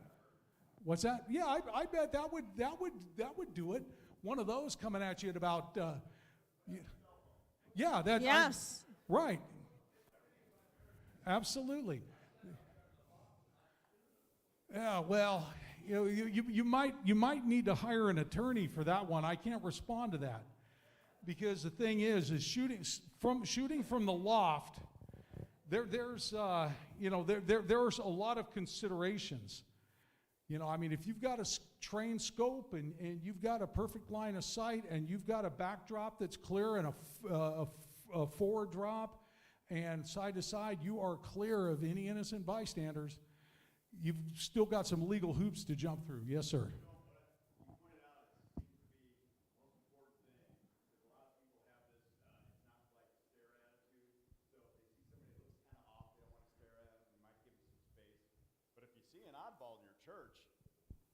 Just get close to him, so he can't do that pulling Right. the rifle out of his jacket. Exactly, and that's why we use the term belt buckle close. We want to be so close that if that individual comes up with something, we're going to be able to get hands-on and be able to force that barrel right back down to the ground. But the thing is now we're going to go ahead and watch the video again. But you know that if you see something like that, first actions are to utilize whatever you have in your environment, because those items, whether it's a cell phone, a carafe, that will hold up your water bottle there. How much do you think that thing weighs? 5 pounds, 6 pounds, yeah. You know, the hymnal, hold that hymnal up. You know, that's going to leave a mark. You know, in most churches nowadays, you've got you've got chairs, right? But the thing is, when I was in high school, I was always told by people, "Oh, you're nothing but a Bible thumper," because I was sharing the gospel with my friends in school. That's why I didn't have very many friends. But the thing is, I was figuratively a Bible thumper. But if I'm in a church that has chairs instead of pews, I'm gonna literally be a Bible thumper. That Bible's gonna come flying through the air at the best rate of speed that I can provide, and then I'm gonna be following it. I'm gonna throw it, and then I'm gonna follow it, because when it hits its target, I want to be able to land on top of that target. Okay, go ahead, Sandy. The floor is yours. Go ahead and do Here that. you go. You ready? Yeah. Okay. Okay, so we talked about the usher in the corner. See the man sitting down? That's security. They're all watching him. Those people in the back, Jack Wilson, the other security members. Okay? Now let's talk about him that just Okay. His daughter just bought him a brand new holster the day before. And yeah, he never trained with his holster. You have to train with your gear. Yeah, so Okay? go ahead and It took watch that him again. forever to come out, and he couldn't even come around, and he gets shot. So mistake number one. Mistake number two is being too far away, knowing that this person is a problem. He ultimately died right there, and so that's his daughter. I believe that's his daughter. That's screaming and running around. Yeah. So again, let's watch the security that comes into the church with their firearms drawn. Watch where they're pointing, how they're handling their firearms. Okay, here you got one pointing right at everybody, going down. Watch him. Let's just watch him. Watch what he does with his firearm. He sticks his firearm underneath his arm to call 911. Okay. Has he heard of a thing called reholstering? Okay. And he's pointing his firearm right at the pastor. The pastor is behind him somewhere, but he's still behind him. All right, so again, we don't want to leave our post. Number 2, firearm handling is key. You have to know how to handle your firearm. If you don't know, then you have no business being on a church safety and security team. Now, I'm just going to bring this up briefly because we're on the topic of firearm handling. Okay, obviously, we have the universal gun safety rules. Look them up. I don't want to take any more time off the clock to discuss them. Look them up. They're important. But if there's a shooting in the church, I stepped on a golf ball, okay, and I happen to be armed, and I'm going to respond to that threat. Am I going to come out and draw like this and run through the church to this threat, and then I'm going to address the threat right here? No, I am not going to do that. I am not going to do that. I am going to do one of a couple of things. One of them's going to require me setting the microphone down, but maybe I'm going to address that threat, and I'm going to come to that threat, and then I'm going to access my firearm as I approach the threat, rather than putting the congregation at risk because my heart rate's up. Now I've done my running for the day, I'm going to lay down.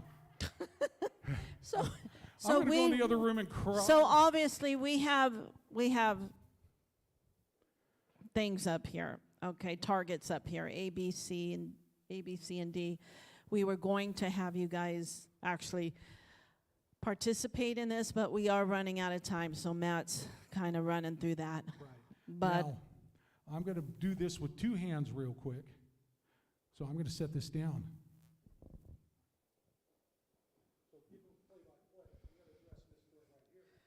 okay, he's going to address threat threat C, as in Charles. He's taking his support hand and clear his garment away from his firearm. Now his firearm is out of the holster. His decision is he going to leave the barrel pointing down or up? He has to pick a lane.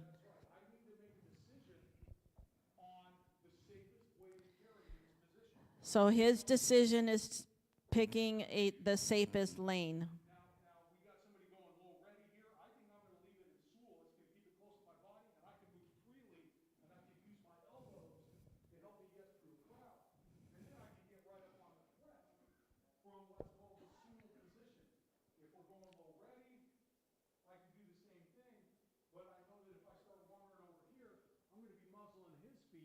So maybe I don't want to do that. You want to try and run that? Do I? No, that's okay. So Okay. So I need to make a decision. So he needs to make a decision. Here, it's either going to be Sewell, It's either going to be in Sewell position, which just simply is Portuguese for south, Portuguese for south, or he's going to come up in a high ready position. These are going to be my only two options because anywhere else I go, if I'm low ready, Or if he's low ready, he's going to be in a position where he might come across others. Timble indexing or port of arms or high ready. He is not muzzling anybody. And then he's right on target. But you have to pick that lane. You have to take all your facts and choices in that split second and decide what you're going to do and how you're going to do it. You don't inherit these skills. You have to train. You have to be, yep. Okay, there you go. okay, you ready to watch some more? Yeah. Okay, let's take a look at the pastor.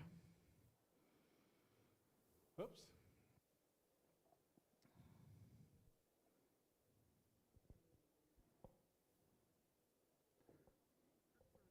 Okay, the pastor's up there. All by himself. No, right now he's still up at the pulpit. That's going to change here very soon. He is fighting for his life, that pastor. Nobody is protecting him. He remains on the floor crawling, trying to figure out where safety is, where's the threat. He's there for minutes. Now take a look at the man that just stood up in the white shirt. He's the only one that goes down to assist the pastor.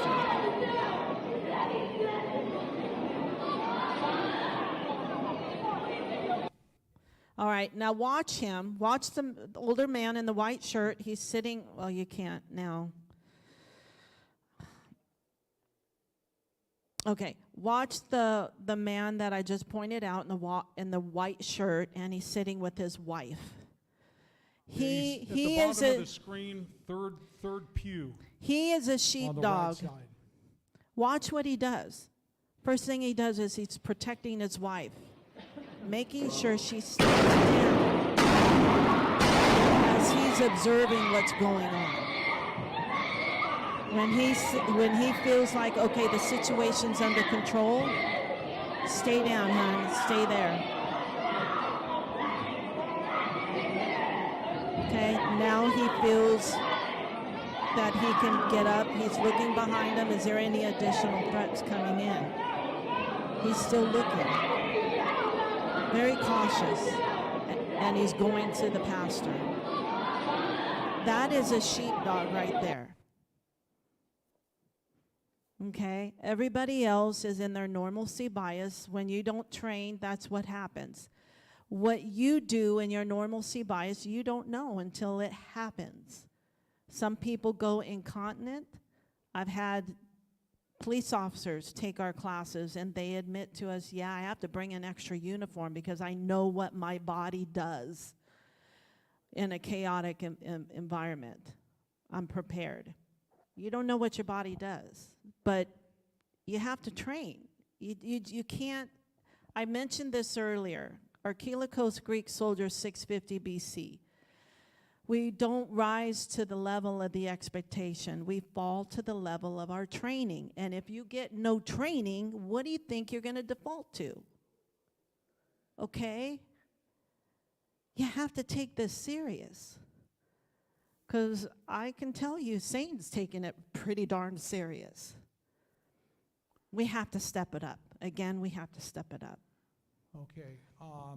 For the sake of time, we've got about 7 minutes before our next break, and that will be our final break of the evening. We will take some time to cover some loose ends, but we're going to cover some California laws that we think you folks need to know. You might already know these. You might already have them posted. 602 PC. 602 PC is your trespass law. It says, it is a misdemeanor to willfully enter or remain on someone else's property without permission, often with the intent to interfere with the owner's rights, such as refusing to leave when asked, entering restricted areas, or disrupting business. Penalties for misdemeanor 602 PC generally include up to 6 months in jail and or a fine up to $1,000 through some, or though some acts may be charged as infractions. The elements of 602 PC, willful entry, remaining, lack of permission, and interference. Now 601 PC is aggravated trespass law, entering the property with the intent to interfere with business or annoy the owner. Penalties for misdemeanor under 601 PC generally include, once again, up to 6 months in jail and or a fine of $1,000 or both. So if you do not want trespassers here, I don't know what the state law is here regarding this, but you know, if you got permission from the other churches that attend here to post no trespassing signs, I would encourage you to do so. Okay, disturbing a religious service or event. This is 302 PC. So, believe it or not, California has a law in the books that protects churches from these things. Will they enforce it? I don't know. Only time will tell. Definition: every person who intentionally disturbs or disquiets any assemblage of people met for religious worship at a tax-exempt place of worship by profane discourse, rude or indecent behavior, or by unnecessary noise, either within the place where the meeting is held, or so near it as to disturb the order and the solemnity of the meeting, it is guilty of a misdemeanor, and it's punishable by a fine not exceeding $1,000 or by imprisonment in the county jail for a period not exceeding 1 year, or by both. Okay, now, what's the one thing that we experience when we're not here? 459. 1 Adam 12, there's a 459 in progress. Burglary or breaking and entering. It falls under the same code. Entering as, let's see, entering a house. Okay. Entering a house, room, shop, vehicle when locked, or other structure with the intent to commit grand larceny or petty larceny or any felony inside. The crime is complete upon entry with criminal intent, even if the intended theft or felony isn't carried out, and can range from a misdemeanor to a felony with charges depending on the structure entered. Examples, first-degree residential versus second-degree commercial. Okay, 594 PC, vandalism. You want to go ahead and cover this one? Okay. Definition: vandalism is malicious, intentional defacing, damaging, or destroying a personal property that is not one's own. This includes graffiti. Key elements for prosecution include prosecution include proving the action was done willfully, the defendant didn't own the property, and the damage amount. Core elements: 1, malicious intent; 2, destruction or defacing; 3, non-ownership. Penalties can include jail time up to 1 year for a misdemeanor, up to 3 years for felony, heavy fines up to $50,000 for high-value damage, probation, and mandatory counseling. These are things that we have in our control room at church on what we call our reader board. Laws like that and other important information should be there. So, you want to go over anything else? No, I'm just kind of glancing, just seeing if there's anything. Okay, is Okay. everybody familiar with Run, Hide, Fight? Run, Hide, Fight. Has anybody ever seen the Department of Justice video where the guy comes in to a place of business and starts a random shooting spree? Maybe it was a targeted shooting spree. Okay, Run, Hide, Fight might be what you be forced to. Okay, what you may be forced to contend with here in the state of California, because that is something that is done in that order. You need to run and get out. If you can't get out, you need to find a place to hide.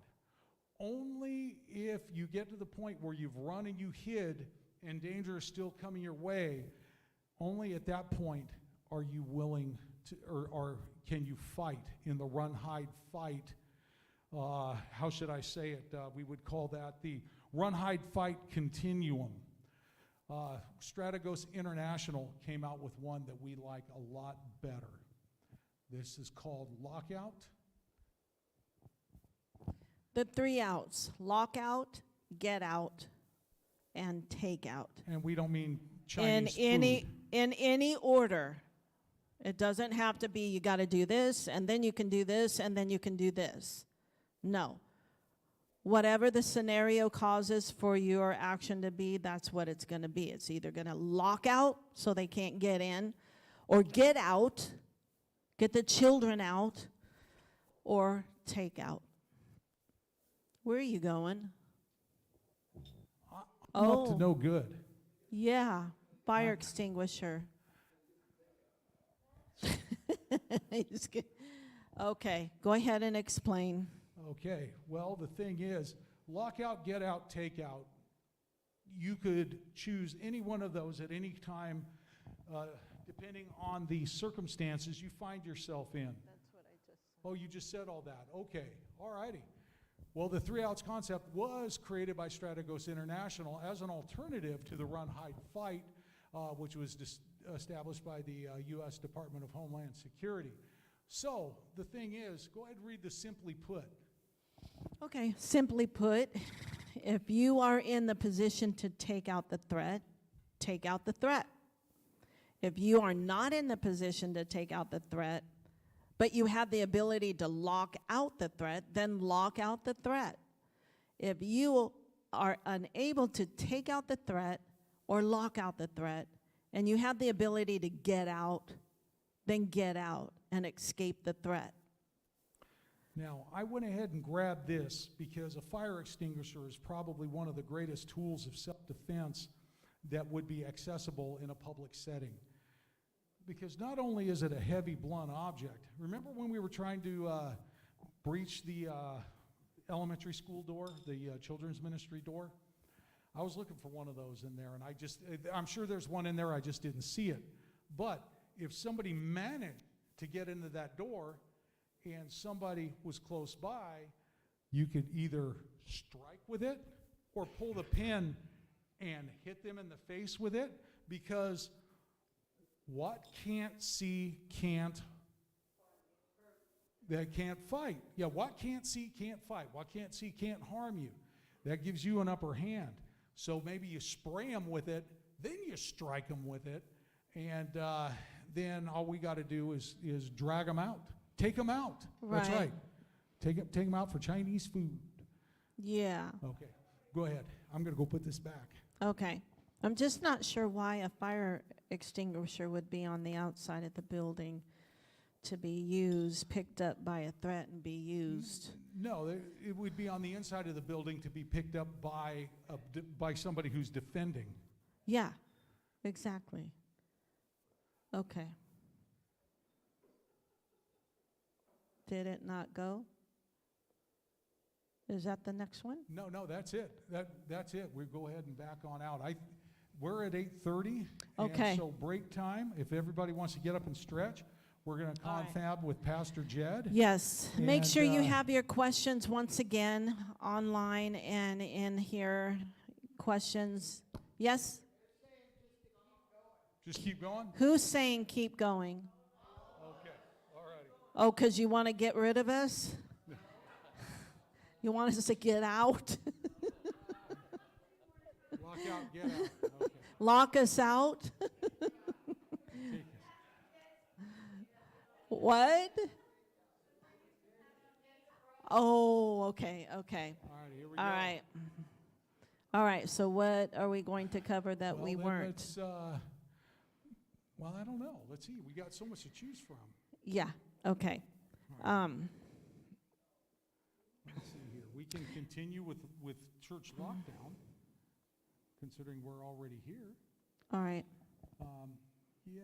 Oh, we Did didn't we talk didn't go about- over these. Okay. Well, Establishing a team. I'll tell you what. You wanna- The thing is we'll save church lockdown if we manage to make it back out here. But we're going to discuss establishing a team. What's going to be the first thing you're going to need to establish a team? Well, yeah, you're going to need volunteers, but there's one thing you're going to need before you need any of that. Yes, that's right. You're going to need prayer. You're going to need to counsel with the Almighty to make sure that you are going on the right page, because I would hate to have somebody in my church, and your name's Mike, right? Yeah, okay. I can see it now. Okay, like Mike's been going to church here, and he's been bringing his wife, and they've been coming here for a couple of years, and he's a really nice guy. And I say, hey, Mike, why don't you prayerfully consider joining our security team? And then Mike comes back like a week later and says, yeah, I'm going to join the security team. Great, man, we get you on the team. And so we're training, we're working and whatnot. And I said, hey, Mike, so tell me a little bit about yourself, man. How long have you been saved? Have you been coming here for a couple of years? He goes, and his response would be like, well, church has always been important to me. And I decided when I got married and we started having kids, that I'm going to make that an important part of our household, that we're all going to be able to go to church together. And so we decided to come here because, it just seemed like a friendly church and we really like it. But, all roads lead to Mecca. Okay, boy, I think maybe when I invited you to join the security team, I should ask you then, so how long have you known Jesus? How long have you been born again? Tell me a little bit about your salvation story. That should have been my initial question. But instead, I kind of put the cart before the horse, and I sought people before I really petitioned the Lord for that. Are you ready? Yeah. Okay. Boy, you seem angry. No, I'm thinking about the way we do things. Oh, how do we do things? You mean at church? Yeah, at church. Oh, yeah, okay. Well, tell us. Oh, okay. Yeah, you can share that. It's not secret. Sometimes we will do that, but most of the time we just pray. It's hard. It's hard to pray about something you need and you don't get it right now. But we want to make sure it's a person God is speaking to and is going to bring on his own without our help. Most of the time we do that. We will identify people at the church, and I'll go, hey, hon, what do you think of so-and-so? And he'll tell me, and I said, are you praying? I've been praying for him or praying for her. And we agree, okay, let's keep praying. Let's see what God does. Let's lift this person up to him and see what happens, what he does. We do that a lot. We don't make announcements at the pulpit, because then you're going to get a lot of chiefs and not enough Indians, people that want to carry guns and act like they're somebody they're not. We don't want that. So we do it that way. We're very cautious. We try to use as much wisdom, and we pray for continuous wisdom. We always check with pastor before we say, yeah, come join the team. No, when Matt and I agree on somebody, we will approach our pastor. Hey, pastor, we're thinking about this person. Is there any reason why you would say no? You don't have to tell us what. We're not privy to that. Just give me a yay or a nay, and we're good. And he will do that. Sometimes he will come up to us and say, hey, how do you feel about this person? And he's approached us a few times. Yeah, he has. And it's confirmed to us what we have already been praying about.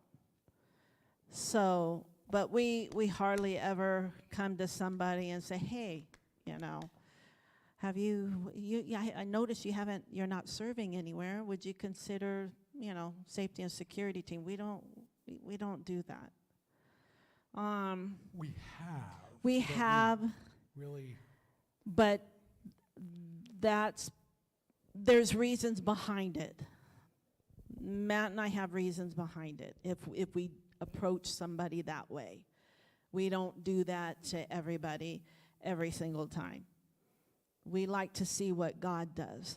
And believe me, we want to grow our team too. We need more. We need people to step up. And what I want to also let you know, we've come across different churches that will not allow anybody, any civilians on the team. They have to be military or law enforcement, former or current. Please don't do that. You're just cutting God off. God can equip the called, a regular citizen. Okay? Don't limit what he can do, and don't limit the people that he wants to use. Let him use it. Do it his way. And be patient.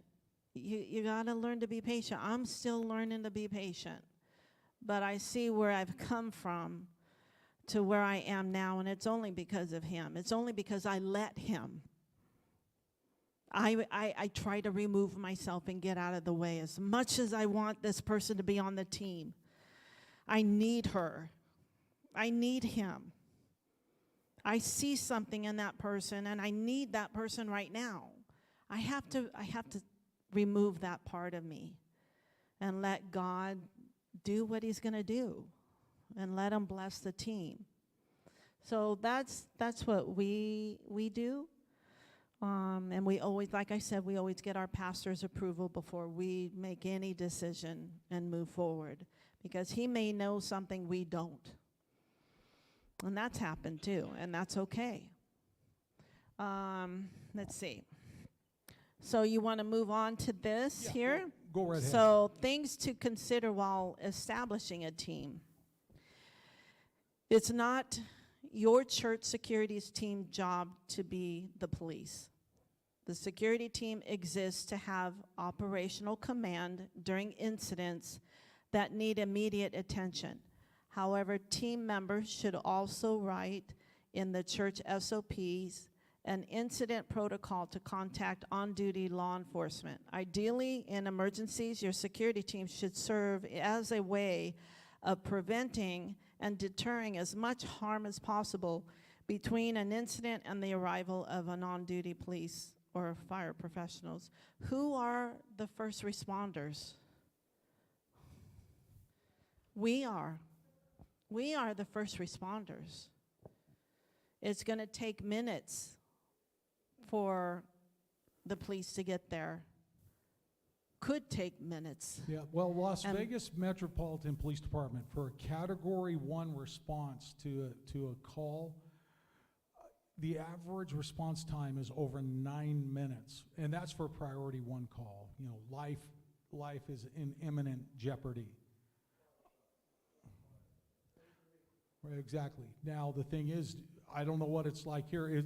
We're in Sacramento County right now, right? Okay, so you have the Sacramento County Sheriff's Office, you've got the California Highway Patrol, and you've got the city of Orangevale. Are we in Orangevale or Roseville right now? Oh, really? Okay, so you just the sheriff's office. Okay. Okay, so that you have mutual aid with other cities in the immediate area. Okay. All right, go ahead. All right. Law enforcement officers would take over operational command when they arrive. Ask police and fire professionals in your church to help create a plan, vet the already created plan, and oversee the team if you have that person in the church. The chances are that police and fire professionals already have received training in mass gathering incidents, including churches. Get to know your authorities. Invite them over.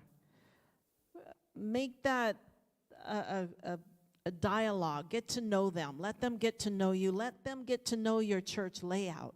Invite them to have training here. That's what we started doing a couple years ago. And so you want to have that constant communication. You know, let them know, hey, we're here. You're welcome here. Do training, whatever. Even ask, hey, can you do a walkthrough, an assessment for us, just to see if we're on the right track? They'd be happy to do that. Yeah, I'm going to skip the first 2 bullet points on this one Okay. because we've already covered it. But most church security teams are comprised of men. Recognize the needs of having at least one female, if not more, on your team because they are better at de-escalation and they typically will provide a better outcome for victims. Go ahead and you can pick that up right here. Right there. Where?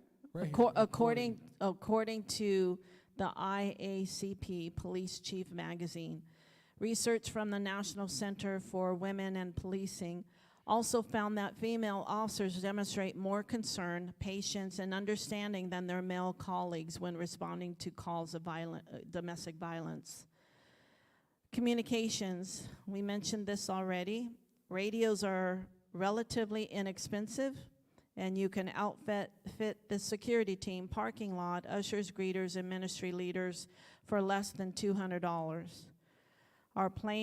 Use plain English that all team members can understand. Be courteous and wait your turn. Keep it brief. Address by name. New team members need training on proper radio use and etiquette. So, yeah, I don't know if you have overseers here, but usually there's an overseer for the usher and greeters. So we radio up our team. We radio up one medical person and one overseer. So those people know exactly what's going on with the security team. Our children's ministry director is radioed up along with the classrooms. They each have a radio, but they're on a separate channel, so they don't hear the chatter. Control, surveillance will notify them should there need a evacuation or lockdown or what have you. So radios, they're not that hard to get. But you got to learn the etiquette, keep it brief, have training, have retraining, and that's something we have to address again, because sometimes we get laxed and we start using more verbiage than there should be.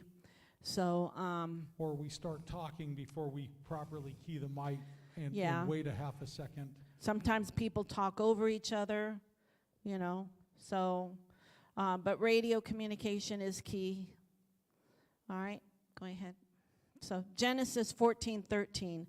Then one who had escaped came and told Abram, the Hebrew, who was living by the oaks of Mamre, the Amorite, brother of Eshcol and of Adner. These were allies of Abram. 1 Samuel 17:18. Bring also these 10 cuts of cheese to the commander of their thousands, and look into the welfare of your brothers, and bring back news of them. 2 Samuel 18:26. The watchman saw another man running, and the watchman called to the gate and said, see, another man running alone. 1 Chronicles 11:11. This is an account of David's mighty men. Esther 8:10. And Mordecai wrote in the name of King Ahasuerus and sealed it with the king's signet ring. Then he sent the letters by mounted couriers riding on swift horses that were used in the king's service, bred from the royal stud. Esther 10:3. And all the acts of his power and might, and the full account of the high honor of Mordecai, to which the king advanced him, are they not written in the book of the Chronicles of the kings of Media and Persia? Acts 23:16. Now the son of Paul's sister heard of their ambush, so he went and entered the barracks and told Paul. Okay, what am I saying here? The one common element in all the Bible passages quoted on the previous slide is communication. It was sometimes oral and sometimes written. In the first scripture, it was urgent news, which resulted in a successful rescue mission. In the next, Jesse asked David to find out and report to him how his other sons were faring. Other scriptures have a watchman reporting his sightings, a high official sending commands, written records, and a warning. Communication has always been an ingredient in all kinds of organizations, commercials, governmental, military, social, religious, and in relationships. Even enemies communicate with each other, whether it is hostile exchanges, prisoner swaps, or negotiating for peace. Communication must be internal or maybe external or internal. For a church safety ministry, communication can be in person, by written notes or memos, over two-way radios, and in reports. Pastors and security team leaders should talk regularly, discussing any training, church service-related activities, potential issues, updates, SOPs, and concerns that either of them may have. Both should maintain effective radio communication, or effective communication to share future events in advance so both parties will be prepared and also know when something unexpected occurs. The security team leader should also maintain effective communication of any changes to the security team, potential threats, discussing any abnormalities during regular services or activities, providing information on individuals, we call them JDLR. What does that mean? Just don't look right. It just don't look right. JDLR Nothing is what we fancy. call them. It's like POI, person of interest. Okay. The JDLR has a funny tone. That could pose a potential risk. This can be done effectively without divulging sensitive information, for example, regarding a congregant that might be receiving counseling. When something unexpected occurs during worship services, the reaction, if any, is often slow because the congregation may initially believe it is part of a skit or just for fun or whatever. The security team can minimize harm by communicating, reacting immediately, and controlling the situation until additional help arrives. Having clear, concise communication must happen between security leader and church leadership, security leader and security team, security leader and security advisors. Regular briefings must happen whether an incident takes place or not. Be sure to develop an incident report form to maintain documentation and to avoid anything that would have an impact or normal church operations and to avoid a breakdown of communication. When this happens, the enemy will most likely strike. Chains of command must be developed and clearly followed. Church leadership, church security, and security advisors should have a regular monthly, bi-monthly, quarterly meetings. For us, once again, our team alone, we meet once a month and we train once a month. So we get together twice a month for education, training, meeting updates, things pastor wants me to pass on, things that are coming up, things that have changed. It's ongoing. And then we, of course, have our staff meetings, our leadership meetings, so we're all involved. Security. What type of security will you utilize? Armed, unarmed, overt, covert? Overt, covert, meaning do you wear a security polo? Are you identifiable or not? Are you wearing a chest rig with a drop-down leg kit? You know, you've got your ballistic plates in, and you look intimidating. Background checks. We talked about this. All church volunteers should have a background check, particularly those who volunteer in the children's ministry. They should be performed periodically. Training, we talked a lot about this. It is important to train regularly, not just shooting at the range. Real scenario inside your church that may include anything from fire and medical emergencies to pastoral protection, evacuation, to domestic violence, to child endangerment. The scenarios are endless. Involve local police department. I mentioned this. Most departments are willing to spend time with churches that are interested in training and educating. Matt mentioned this earlier. QUIT. Qualified, uniformed, insured training. Maintain records of group and individual training no matter where the training is provided. Okay, with that being said, and with the amount of time that we truly have left, I think we're going to end it on that note.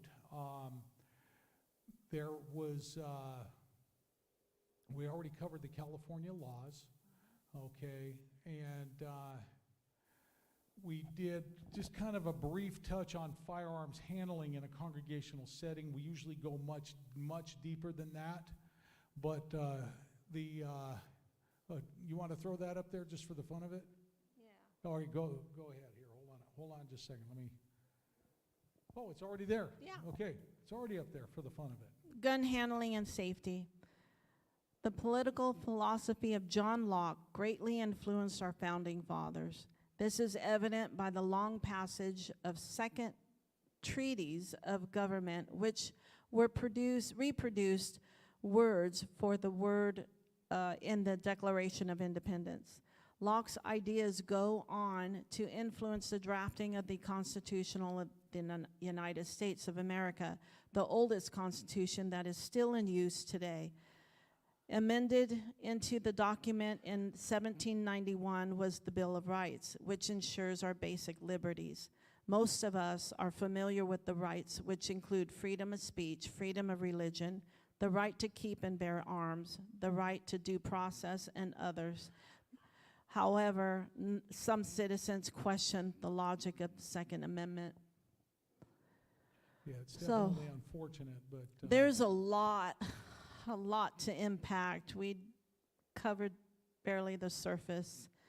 And once again, you're only going to retain 7% of what you heard today. That's just a fact. Amen. That's a statistic. So, well, there's one other thing I would like to discuss real quick, because we do have a few minutes. Okay. Okay. As part of gun safety, we don't believe that church is a place for show and tell. Okay, so what we have here is a couple at a church. The name of this church, I don't know if many people have ever heard of it, but it's called Calvary Chapel Harvest Life. It's in Las Vegas, Nevada.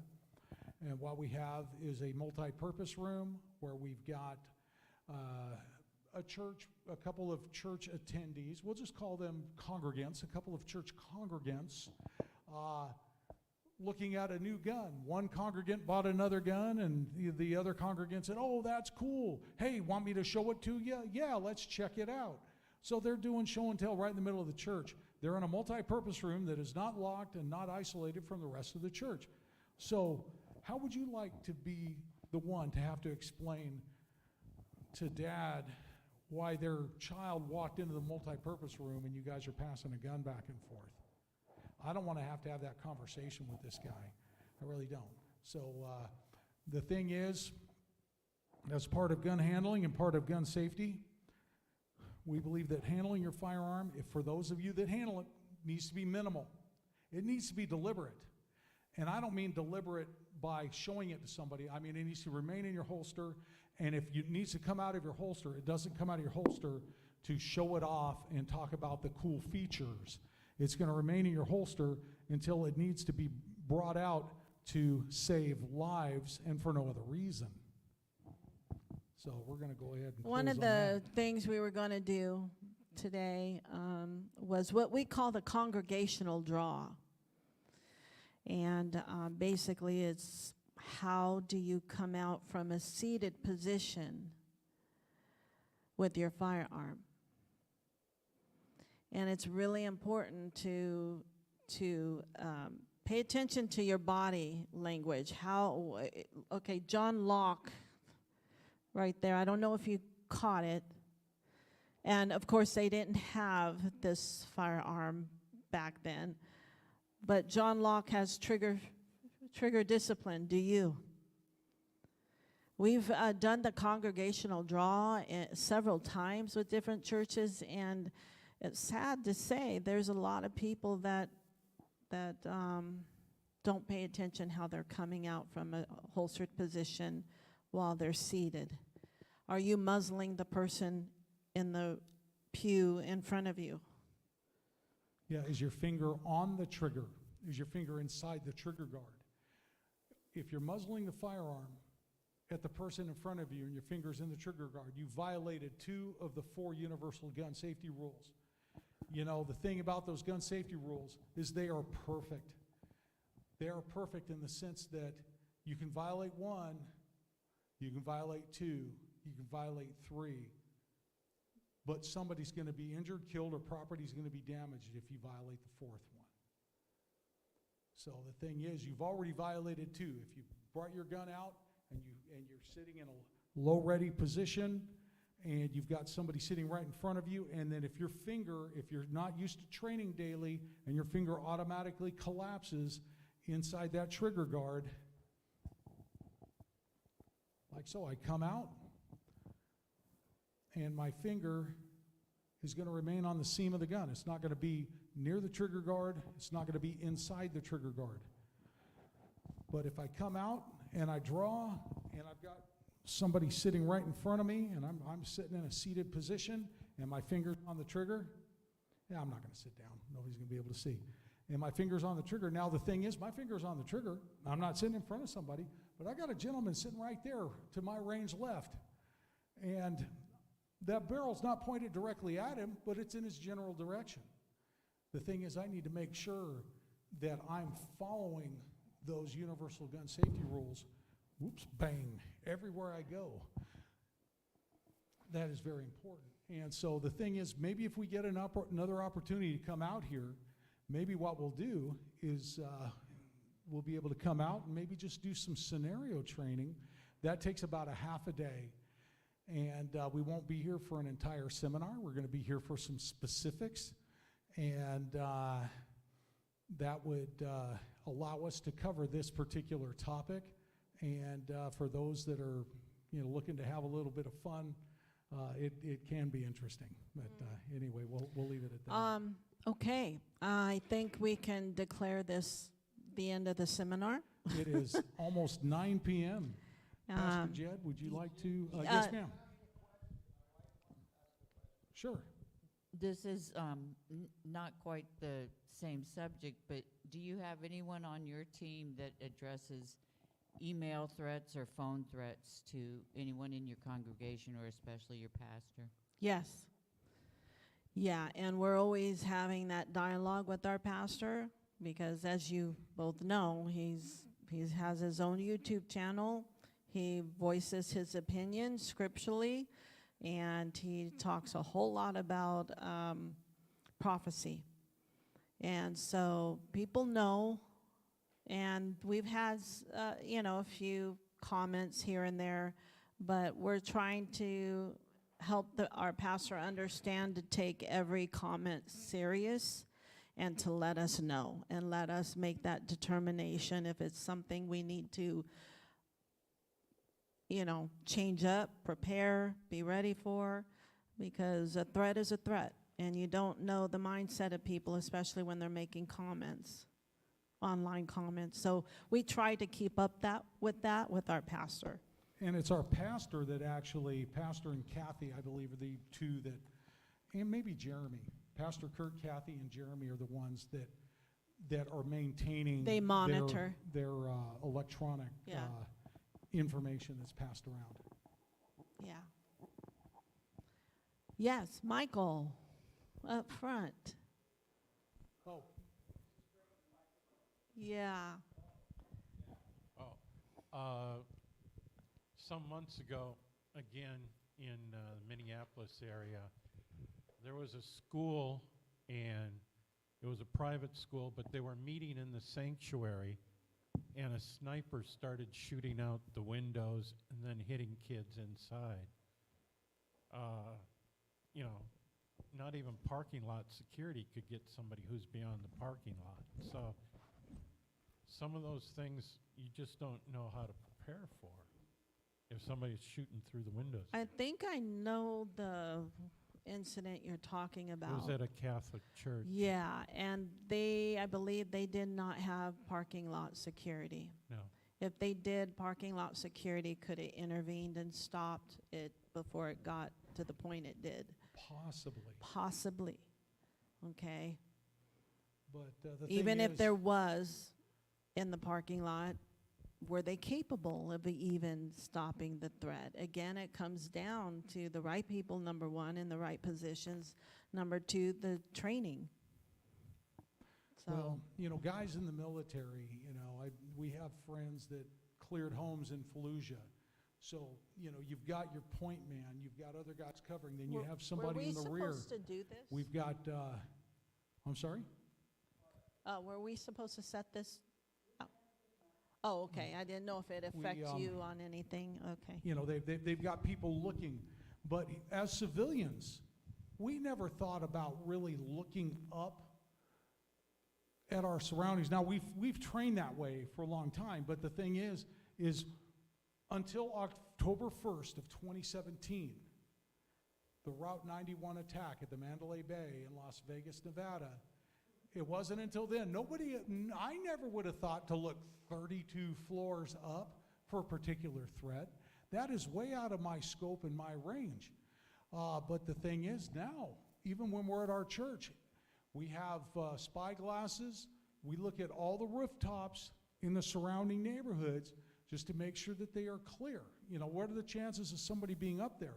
Probably a 0.0001%. But the thing is, just like Lloyd Christmas said, there's still a chance. There's still a chance. That's right. 1 in a million. That's still a chance. So the thing is we do scan these things now. Can we stop a sniper who's got a high-power rifle that's shooting at us from a half a mile away? No. In Nevada, we carry handguns. We don't deal with AR-15s. We don't deal with .338 Lapuas. We don't deal with 10x scopes or anything like that. We are working with our .380, 940, and 45, and that's our limitation. So we can only do what we can do. But unfortunately, there's always going to be that circumstance that's going to stretch our capabilities and give us more to think about. Yeah. Most people do carry pistols. They don't carry ARs or anything more than that. At home, they keep them at home, yeah.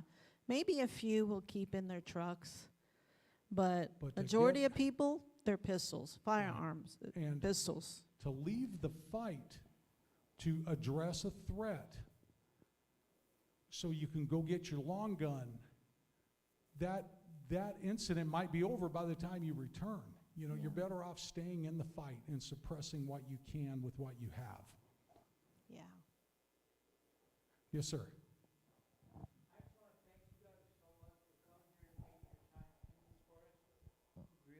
We really appreciate this very much. You guys take time and everything you've done for us. God bless you too, okay? Well, thank Your whole you. group. Thank you very Your whole much. group. Thank you so much. That's very sweet. Yeah. Well, it was an honor for us. You have no idea just how special you guys have made us feel.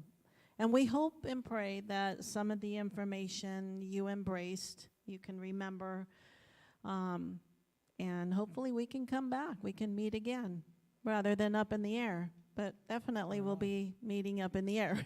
Pastor Jed, we thank you for the opportunity to come out here. And, you know, we just pray that your fellowship will be better for it. If any of you have any questions, like I said, just get a hold of Pastor Jed, and he'll connect us. Yeah. And you guys have all the contact information. You know, you can always contact them too. And the one thing that I just want to mention is some people have, you know, we had some conversations about some of the details that they talked about that obvious our church is not going to be able to do. But what's good about these conferences, it makes us aware. And we start to think about, well, what can we do? And that's the reason why I wanted to do it, because we don't want to just continue on like and just kind of, you know, the easiest way that churches our size will do is just think it will never happen to us. Let's just try to get through week to week, you know, worry about just the things that we want to worry about ourselves and not think about the congregation as a whole. And, you know, it's obvious one of those things you don't want to ever have to use, but it's something that we should be aware of in case we ever do. And when just the awareness itself help us to be ready if something does happen. You know, we're thinking, oh, we've learned this, we know what to do, we know how to react, and that's the most important thing. You know, that's why we're looking out for each other. And so that's really why I wanted to do it. We've been taught, this is stuff that we've been talking about in church leadership for a while, and I have had conversations with Pastor Kurt about it too, and that's why we brought them out. And so now that we've been schooled on it, now we just need to put it into practice, whatever that works, you know. And so I know Oak Avenue, I'm glad that they're here, and some of you from the other churches, it's good that you're here. And like I said, we can just, I'm going to archive these messages. I'm probably going to go back and listen to them a couple more times because I did, like you said, 7%. But if you listen to stuff over and over again, you start to understand and go, wait a minute, that's something that I don't remember hearing that we do need to do, and then we can do it. And so that's it. And so what you're doing. I mean, everybody's heard the term, how do you eat an elephant, right? You know, how do you eat an elephant, Mike? That's right, one bite at a time. Man, you know, it's all you can do. You can only do what you can do. So as the Lord provides, as the Lord provides finances, as the Lord provides volunteers, as the Lord provides abilities, then, you know, you can add on. And like Barry Young said, a little something's better than a whole lot of nothing. And the thing is, if you have a little something and you can make it a little more something, then just having that, how should I say it? You know, just having something planted in your mind to be able to go, oh wow, I remember that. Knowing that I have the ability to be able to safely lock down the sanctuary and keep those protesters at bay. Are they going to go away? I don't know. Maybe they're going to flip cars out in the parking lot. But the thing is, they'll flip the cars out in the parking lot, but they're not harming anybody in here. And, we pray that that never happens. But the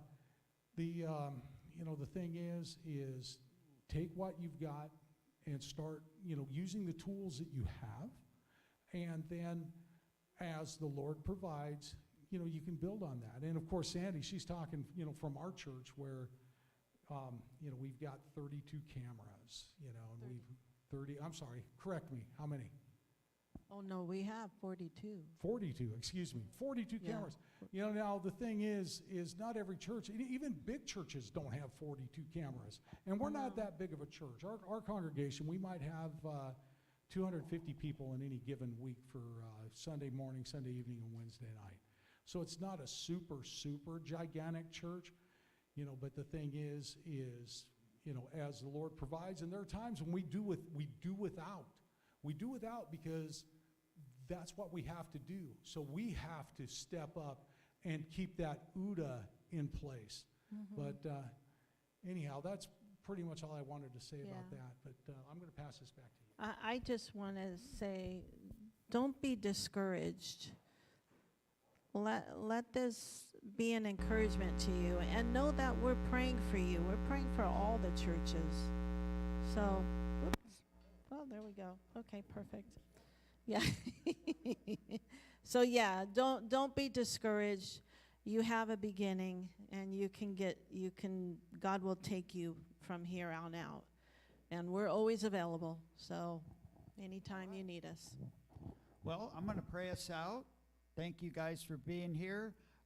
If you can, wherever you're sitting around here, let's make sure that we clean up whatever we brought in here. There is a church service in here early in the morning, and I know they're going to be here busy working on their sound system. So, but thank you all for being here. But before we close it up, let's close with a word of prayer. Father, we come before you, and we do thank you again for this full day of teaching, Lord. And God, we know that you are our ultimate protector, but we're thankful you've called some of us to be sheepdog and to be